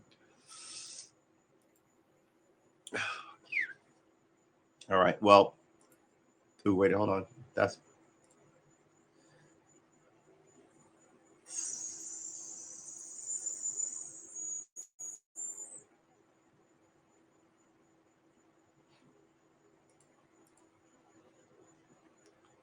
and we go here, and we go here, and we shut this down. Okay, we are streaming to all locales and locations. I want to thank everybody for coming through and talking to me today. I want to thank William Conway for coming through and chit-chatting it up with us here at HAPS. As we stream to Twitch, my gaming channel, which doesn't have a lot of games on it recently. I've been doing a lot of more talking than gaming. Follow me over there, Karma Arma, Karma, Karma Arma, ARMA, and follow me on YouTube as True S Armor. Please, by all means, follow me on all locales. I just do it. I don't drop a bomb. I'm going to be live in a half an hour. I sort of have a schedule every day at 6:30, essentially. So come hang out and watch me rant about the world. I don't know. I'm not even gonna tell you what I'm gonna do. We'll do something else. I want to thank all of you for. What is the weather outside? What's the weather outside? It's currently partly cloudy and 79 degrees. 20% rain.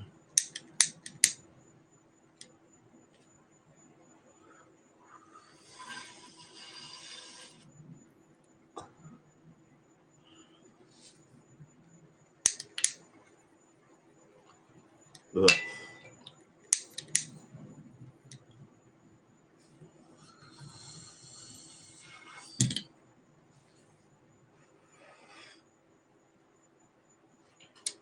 And there you have it. This is the show, the end of it. One watered down whiskey.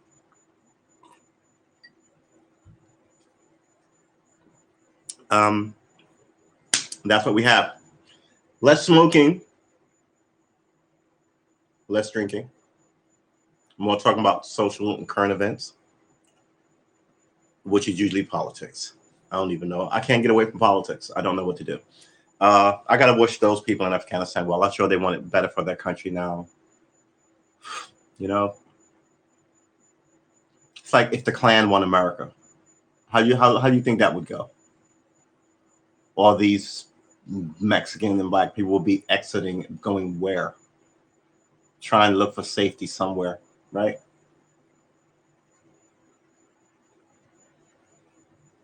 I don't know. Why don't they fight it out? Because someone will walk in and go, yeah, I agree with you. And he'll be a plant to say who's in the group when they meet. Oh, then they're over there. I mean, you got to be just as ruthless as the bad guys. But if you're a good dude, you don't know how to be ruthless. People have been, who stood them up? Pakistan helped them out. Pakistan is just a shit place. That whole place is a shit place. And quite frankly, the West shouldn't do much business with them. And we gave them all this technology. It's like giving monkeys technology. Let me give a monkey a AR-15 and a sat phone. If your people can't invent any of this shit or improve, make it for yourself and improve, you have to import everything. Half your people can't even read because half your people are women. And I don't even want to see what they look like. Put them in a bag, and not just put them in a bag, but put them in a bag with that mesh thing over. So they have to look out through, because I don't even want to see your eyes. How can you believe in God and then hate one of his greatest creations? Your not mirror image, but your mated pair. They should all be dead. Oh my God, it's just the absolute bullshit of that place and the bullshit of the West, all of them. And then they go home to their giant houses and they pay no fucking price. It's bad. It's outrageous. All right.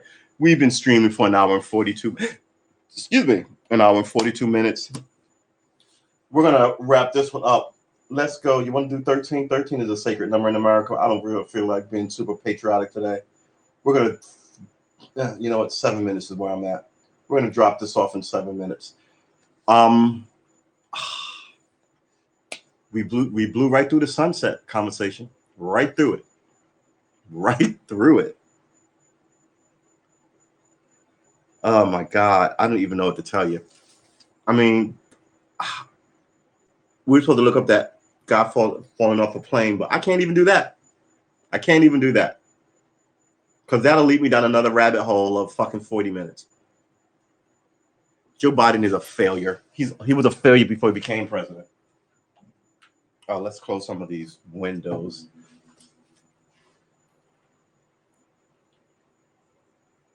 Damn it.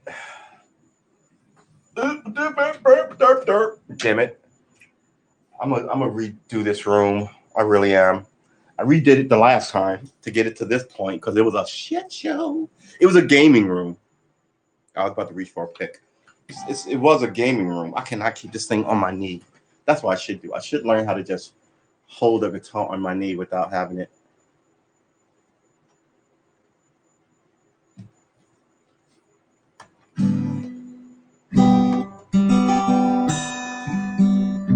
Was watching a lot of Roy Clark. That dude was a beast.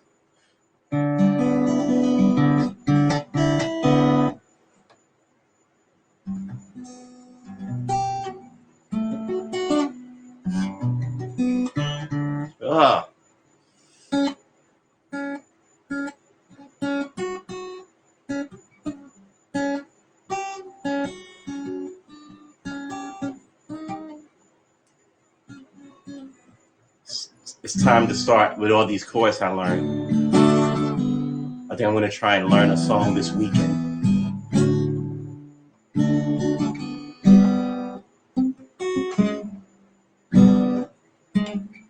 But you know what I did?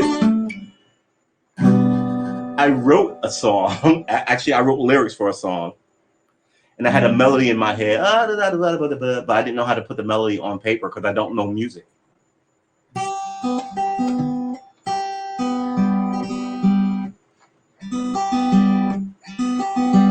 So hopefully in a year, I will know music. And I'll be able to actually write some shit down. That's good. Or at least I think it's good. This is awesome. Maybe I write a song about Afghanistan. But you know what? Iraq is a hot mess because we went over there and we shouldn't have.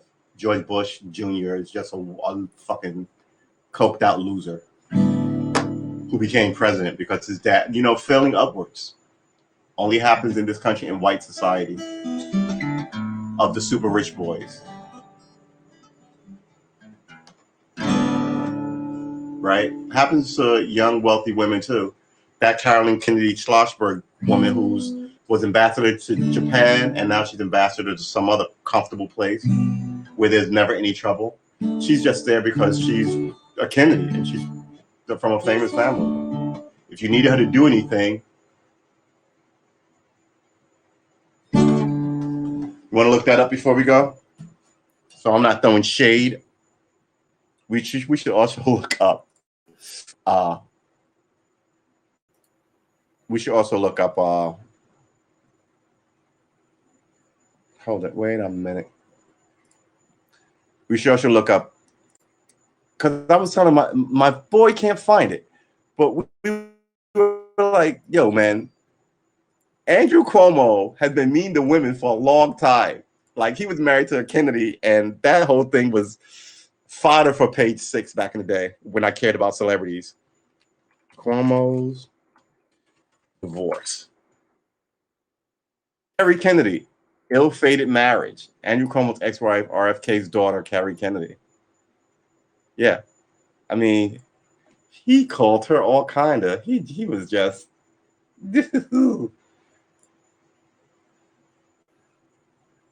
Yeah, he was not kind to her. He said dark shit to her. And then he dated this woman, right, who was a TV chef, and he dated her while he was governor. He dated her forever. And then they just broke up. But that's what happens. What am I, your fucking girlfriend? What am I doing here? Yeah, I can't get married again. I'm governor. And I like you, and I really like banging you, but I don't really want to be. You know what? Here's the thing, ladies, if you're in the audience listening. The age of, I'm not going to say honest man, because I'm an honest man, but the age of marriage, I think, is over. I think women killed it. It's like chivalry, right? I still hold doors and say please and thank you. But, if you've got shit in your hands, I'll hold the door. But I just hold door for women walking through. I don't do that shit anymore. I don't want to get in any way of any woman and her modern womanness, right? That also comes in marriage, right? Why am I doing this? When it goes bad, I'm going to take a giant fucking bullet. I'm not doing it. And those who are stupid and not stupid, those who do it now, right, won't do it twice. Now, some groups get married and stay married, right?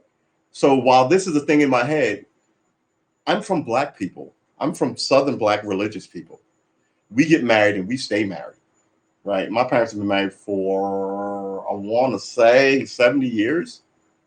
How old is my mom? I think at least 62 years, right? Not 70. How old is my dad?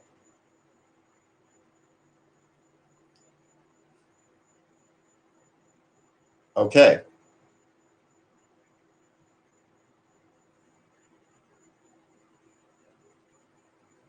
Wow, my dad is 90. Okay. And he got married at like 22. So they've been married for like 68 years.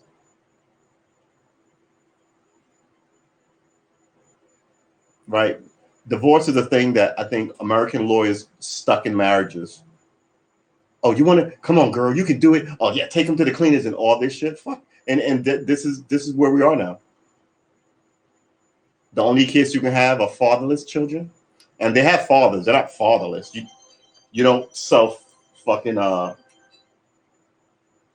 Why do I keep saying gestate? I mean, that doesn't sound right either. Self-conceive, right? And if you want to be a part of it, then the judge threatened you with jail, and then just kind of like, no, I'm just going to try it someplace else. And then those people tell their kids, "Oh, your father's a piece of shit." What else are you going to tell them? I fucked it up, right? And you notice every time you hear someone telling you about some man about their kids, it just didn't work out. And that's one of the things in divorce, right? It's nobody's fault. This marriage just didn't work out. But with these kids, it's all no. He's always the asshole. And you teach women that men are assholes, and they get married, and then they do the same thing, and then their daughters do the same thing, and you get this group of people raising the next group of girls to hate the next group of boys, and the girl below that will wonder where are all the good men? There aren't any. Better look at these mothers, right? Right? I mean, it's a sad thing to say, but not every guy is a problem. Not every mom is great, and the environment is bad. So maybe a little loyalty to what you're trying to build there is good. But I think I can give you, look, again, not married, never been married. My best advice to you in wanting to get married is take the fucking shit seriously and sit down and talk with whoever. Going, I don't like divorce, and I want to fight it out, right? And then choose wisely, because some people go, oh yeah, I want to fight it out too, and are not serious. And people can only be fake for so long before you see exactly who they are and how they roll. They can only be fake for so long. They really can. They can be on their P's and Q's and their best behavior for months at a time. And then one day you'll see them snap and something. You're like, oh my God, where did that come from? Oh, I'm sorry, I just had it bad. Oh, you just had it. People have bad days. And then you'll see it again. I don't have any of those. I wear my emotions on my sleeve. You either like me or you don't, right? And that's it. I'm opinionated, whether it's, you agree or not. I went in on the Cubans today, right? I've gone on this show. I've went on the Jews, and I told you, I don't care if you call me anti-Semitic. I'll call you racist. I'm not sitting here going, I hate the Jews because of X, Y, Z. I'm going, look, it's like, for instance, in Today, that woman who put those boys in jail is suing Netflix for the Central Park Jogger movie. And I'm like, your ass should be in prison. What are you talking about? And now you're trying to get, it's the shamelessness of it. These were children. It is child abuse, but your friend won't prosecute you. Someone should eat her lunch. I fucking mean it. Right? What lawyer can do that for me? Because if there's these kids, they have a history of doing it. This is the same shit like rape. If you catch one of those guys, put him in jail forever, because even if it's the first one, he's done it before. And will do it again. You can't trust that kid who tried to rape that woman behind that dumpster and that the judge let go home because he was a nice, rich boy. Can't trust him. And people have stupid people. It's not just the boys. Some of these girls are ridiculous. That girl who went to the Caribbean and disappeared. I'm on vacation. I'm going to just go anywhere with these random people in this place that I don't know because I'm on vacation. What? You better let somebody know who you're going with and when you'll be back. Oh, ridiculousness. I'm all for a good time, and I get being young and wild, but I think a lot of people raise their kids to be delicate flowers in the world and tell them, oh, you're safe and nothing, but don't tell them the darkness.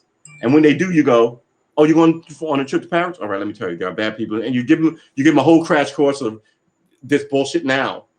You shouldn't make your kid paranoid or anything. You want them to be adventurous, but you want them to be safe. You don't want to just go, bad things only happen to other people's children because we're Christians or rich or not those kind of people or whatever. Bad people are every place. They're in every venue. It's ridiculous, man. All right. It's ridiculous. It doesn't make any sense. Oh my God, the Afghan. Do we even want to look at that plane thing before we slide out of here?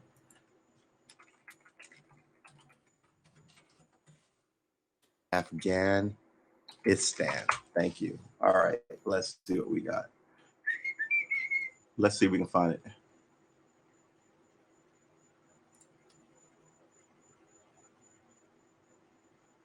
Look at how close these people are to this jet.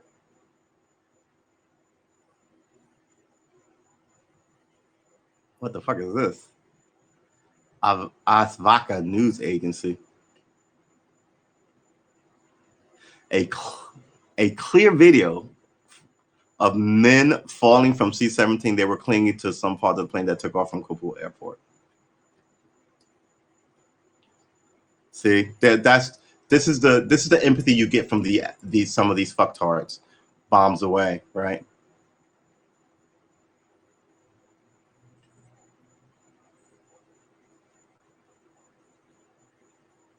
I was thinking they should stick the camels for traveling. America knows who all the racist asshats are. They do. Why? I mean, why you keep them in play? People can't wait to say some stupid racist shit like you're anonymous. No one is anonymous. Our president, quote unquote, is a joke. That's pretty funny. This is absolutely grounds for impeachment. What a coward and a fool. He can only play blame game, but he's ignoring all the intel that messed this up so bad, let alone left his citizens and allies in danger without having a plan. It didn't have to go down like this. That's right. This is exactly the way it could go down. It should have happened 10 years ago. President Biden is the first president in 10 years to have the guts to actually make it happen. The guts. What's gutsy about this? A real leader doesn't do it in such a fashion. That is the point. See, he's arguing just stay there no matter how it happens. What? Shut up. I mean, that doesn't make any sense. If you're gonna leave and people wanted to leave and I was for leaving, you don't leave like this. This is not an argument of staying there, you moron. Steve Klein, nonsense person, a nonsense person. A real leader doesn't do it in such a fashion that endangers his own citizens and his allies, mind you. He botched the exit. Anyway, you look at the bigger picture, what a senseless war. 20 years wasted lives from all countries, trillions in losses now, and exit make us look like weak fools on the world stage. Not a good look. No, it doesn't make us look like we look. The world stage is only Western nations, quite frankly. The world stage is America, Canada, England, Britain. I'm not even going to say Greece. France, okay. Not Portugal, but I mean, get the players. France wants to be a player. Australia, right? Yeah. What is the East? The East, what they used to call the Orient, right, is China. The only country in the East that's allies is Japan. I don't know if Japan is going to be there in 100 years. I really don't. I don't think Taiwan is going to be there in 50. I really don't. Yeah, Western countries, Asia, not Western country, Eastern countries, right? Asia, East Asia. Russia is Asian. Yeah. So they're considered a Western country. They're considered an Eastern country. The Eastern Bloc, right? Germany is now part of the West. But Germany is closer to Europe than Russia is. Let's get up a map.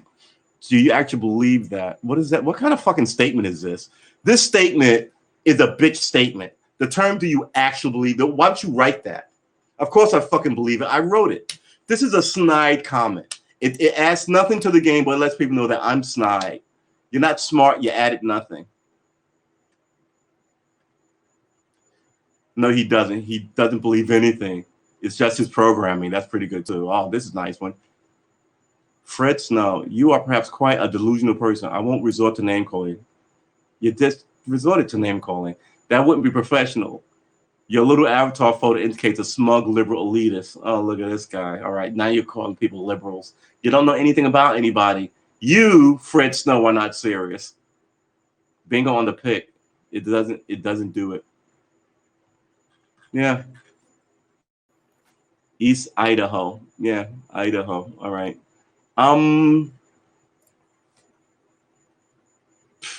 Let's look up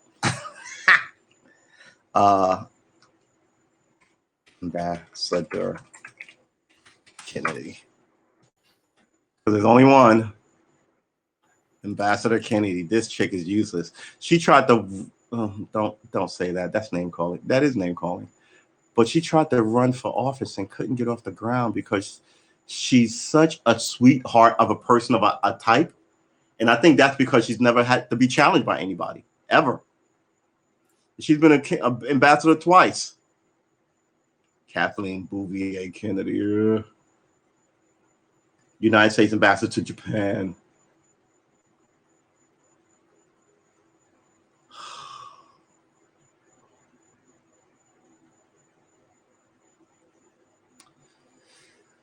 This is what happened when the nation. I mean, look at this kid. The nation loved her, right? And then you ride on the goodwill of the nation.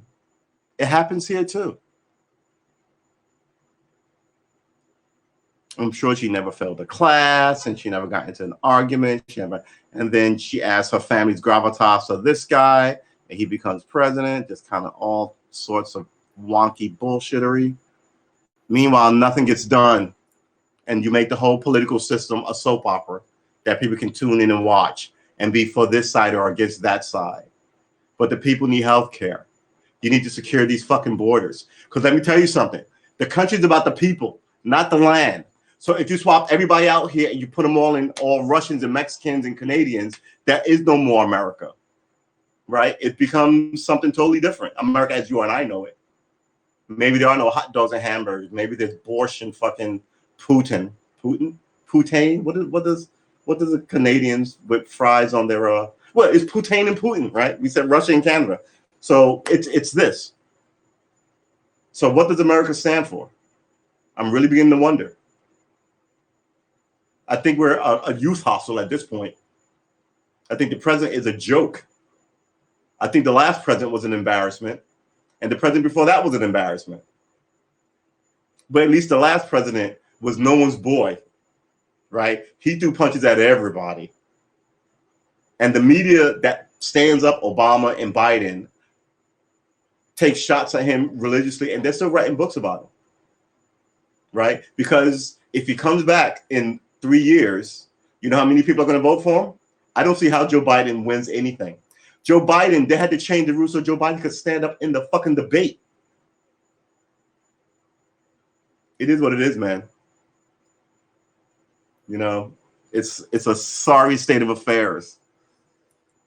Sad as all get out. I want to thank you for coming through.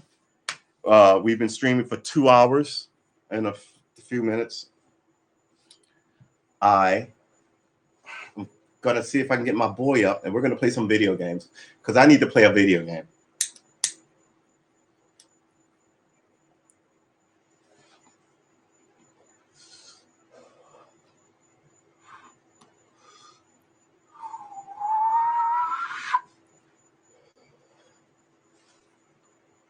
Good job. I love this. You get it. It's clear, semi-clear. You get it good and cloudy.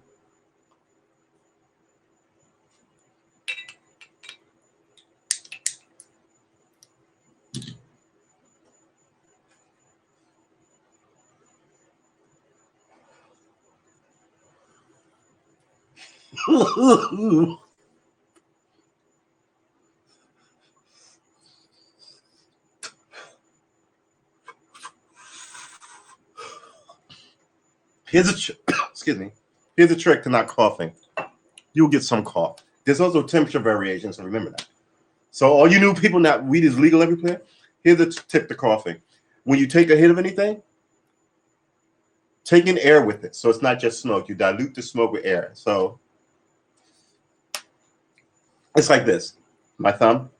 Instead of wrap my lips around my thumb. All right. I've got my lips up here. That way you take air in and you take small breaths and you still get the same kind of good effect without coughing and shooting and having snot shoot out your nose and your eyes watering. Oh man, I remember those young man early smoking days. I wouldn't change it for the world, man. I got into Peter Tosh and Bob Marley. I was introduced to the politics of other places other than my neighborhood and my house, right? How Bob Marley was shot and how he went to settle like this political agreement because they were murdering each other off in Jamaica, like murder, like killing opponents. And he was like, and that's it. They all loved him, and he used his fame And his music is good. I don't want to hear any of these fucking ass-tart rappers come out and talk about peace when everything they've ever said is guns, guns, guns. Club, club, club. Bitches, bitches, bitches. Jay-Z has a fucking social justice thing. I was like, shut up. If you walk into that place, you're a fool.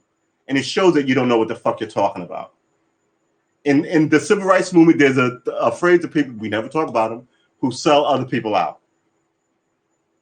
You know, and America has a death to traitors, right? Traitors started out with the country's founding, right? With Benedict Arnold, one of the most famous traitors in American history. Did it early. Can't tolerate people who sell you out. I don't want to say I'm a like this, but we used to call them buffs. People who like cops, warrant cops, all these women who want to sleep with all these cops.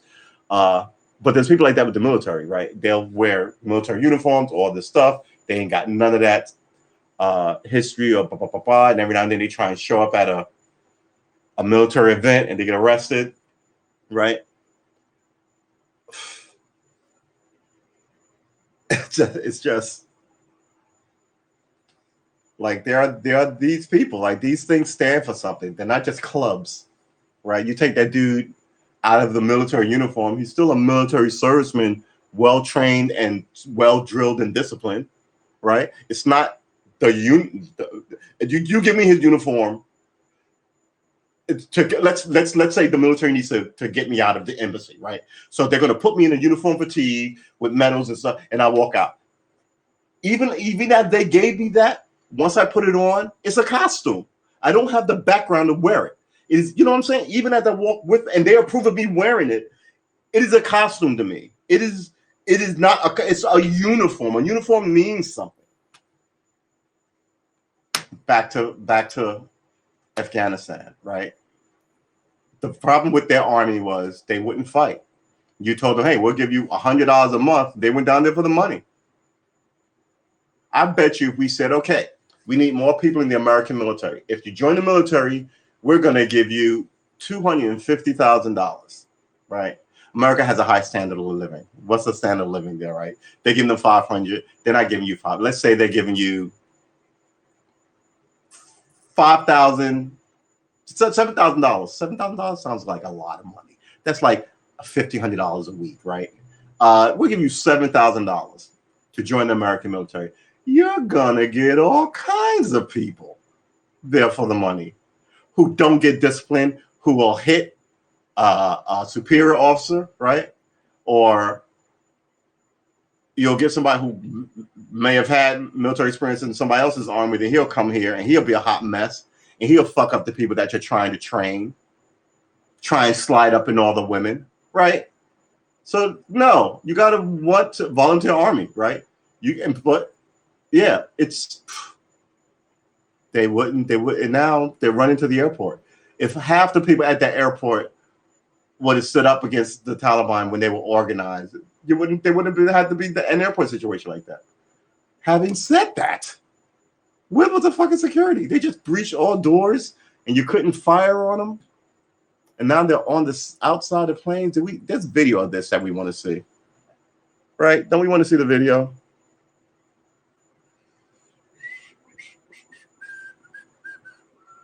All right, hold on. Give me a second. Nope, don't want that. This is what I want. What is this? Do this. Yes. And do this. All right, we gotta end this stream. My mood is picking up, but it's still 9 o'clock. We gotta end this stream. Afghanistan footage. Here shows Afghan clinging the airplane in Kabul runway.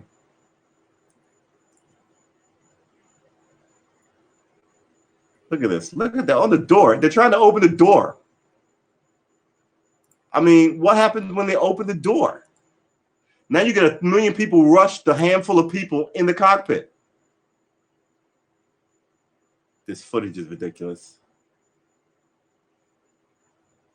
This is CNN. All right, we can't use CNN because they're assholes. Now we need another strike. There used to be raw feed, right? Raw footage. on the internet. Where are those sites? The internet has become raw footage is accrued out for raw footage, right? Is there raw footage videos?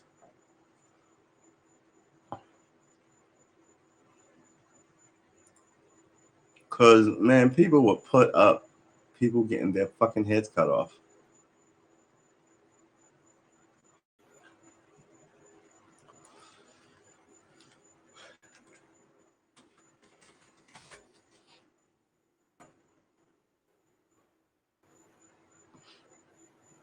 Wow, they're still selling you war footage. I mean, the world has moved on.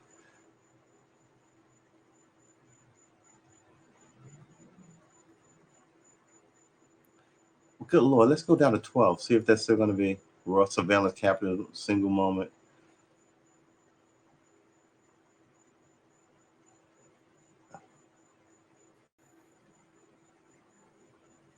September 13, 2011.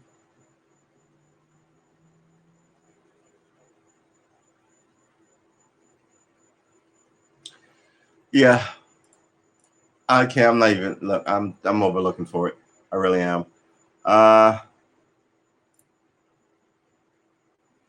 These are the people who are supposed to know what they're doing. They're just a club at this point. They're just a club. They're a golf club, and the politicians in Congress, they're a golf club with their own little factions. But like I said, we here need stuff. We need better health care. You should not have to owe $500,000 if your 9-year-old gets cancer. That's bullshit. Oh no, we're gonna work that out, but first we have to see what you know what? You should raid these corporate headquarters and throw people in fucking prison. This is where we're at now. It's either them or lose the country. Right? It's hard to get people to volunteer for the American military. I mean, a lot of people are doing it because it's family tradition, but a lot of people are doing it because they got no other job. I don't want to work at Burger King. I'm going to do this, see some stuff. I hope we don't go to war, but right, it's that. Other people go with a mission. I'm going to join the military. They're going to put me through law school. I'm going to become a JAG, and then I'm going to become a general. And you're like, wow, this young person had it planned out. I dig it. But that's not most people. I mean, best military in the world. I wish I had the discipline they give you.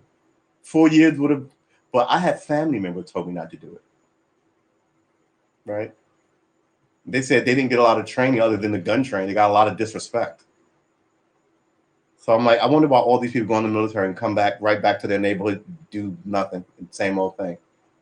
Why aren't you a lawyer or a doctor? Why aren't you starting to, you've got all this discipline how to do stuff. They say that's just looks pretty on paper. Breaks my heart to hear it.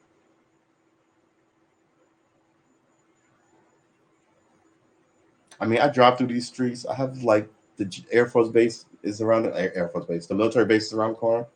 See these giant jets practicing and that peeling off. And I'm look at my car, stop at the red light, look at them.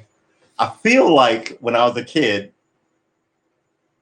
riding in the back of the station wagon, you see a truck and do this, and he goes, thorn, thorn. You're like, hey, realizing that, later on, he must have done it for 1,000 kids, made 1,000 little kids happy. Right? It's good energy, man. Right? The American military should have so many people that they have to turn away people. Can't get enlistees. Everybody wants to, oh man, I don't know. The society has issues and we need somebody to fix them, and the people in charge won't. I don't think they know how to. I think they're all bought off. I think if someone rated this, you'd find that somebody's running all of them. I've got this tape on you. You did this. This is a felony. This is just a death penalty. Oh my God, you vote. Look, don't worry. I'll take care of you. I'll take it. Now you owe me. So sit in Congress till you can't. We'll fix these elections. You'll vote this way.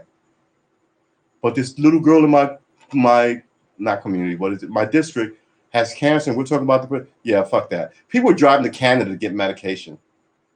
And I was always thinking, how is that not fucking smuggling or trafficking? Just because you bought it with your credit card? The whole place doesn't make any sense anymore. It really doesn't. All right, boys and girls, ladies and gentlemen, I got love for you. We've been streaming for 2 hours and 15 minutes. this we're gonna. Oh wow, we could gonna shut this down again. All my stutter start stops. So yeah, we're gonna throw up tomorrow's show. Is that what we're gonna do? Or is it up already? Oh, see, even opening up another screen under this thing messes up the feng shui. Yep. All right. So we're gonna throw this up really quick. This is gonna only take a second. We're gonna put this here, right? We're gonna put this there. Tomorrow is not 6:30 a.m., 6:30 p.m. That half hour has done a lot of good, man. Oh, where do I live? I should put Jacksonville, Mississippi up here just to see if it cares. I don't think it cares, but we'll see what happens. Up.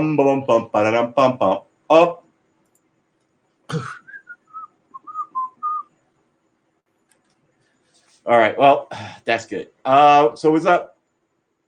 And here we are. Oh, it only took a minute.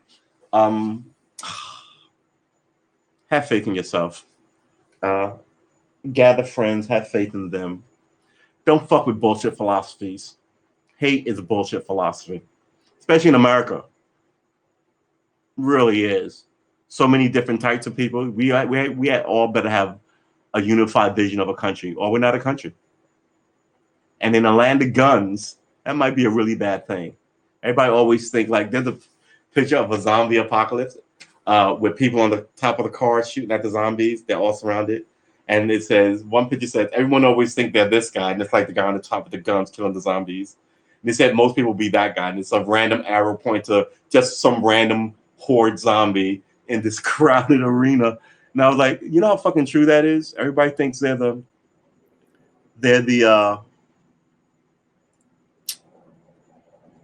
oh man. Everybody thinks that they're like the hero. In a lot of these movies, they're not. Zombie apocalypse.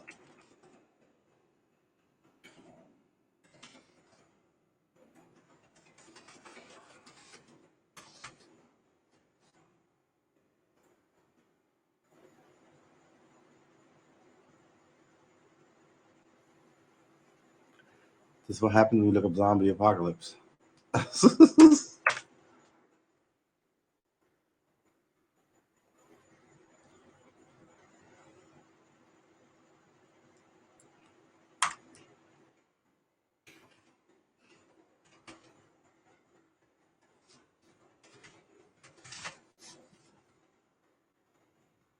Huh. I guess it was a meme. It was a damn good meme, though. Here's the thing about looking up old stuff. You can't, wow, really? Just one page? Huh. All right. Well, that was interesting. How about meme? Is it a meme?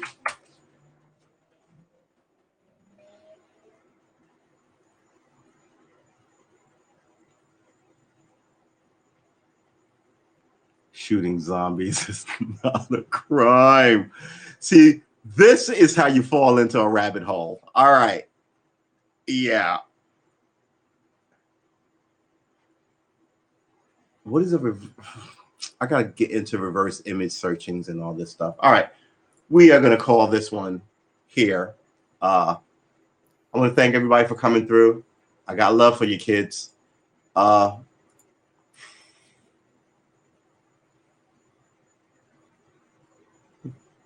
Maybe I should name the show Wild Rantings. All right, boys and girls, ladies and gentlemen, I'll see you tomorrow, 6:30 for Tuesday's show. Remember, Monday is a blessing, right? You'd rather be here than not. So stop hating on Monday. I'll see you next week. Next week. I'll see you tomorrow, 6 p.m. I'm sorry, not 6 p.m., 6:30 p.m. Man, what is wrong with me today? All right. See you guys later.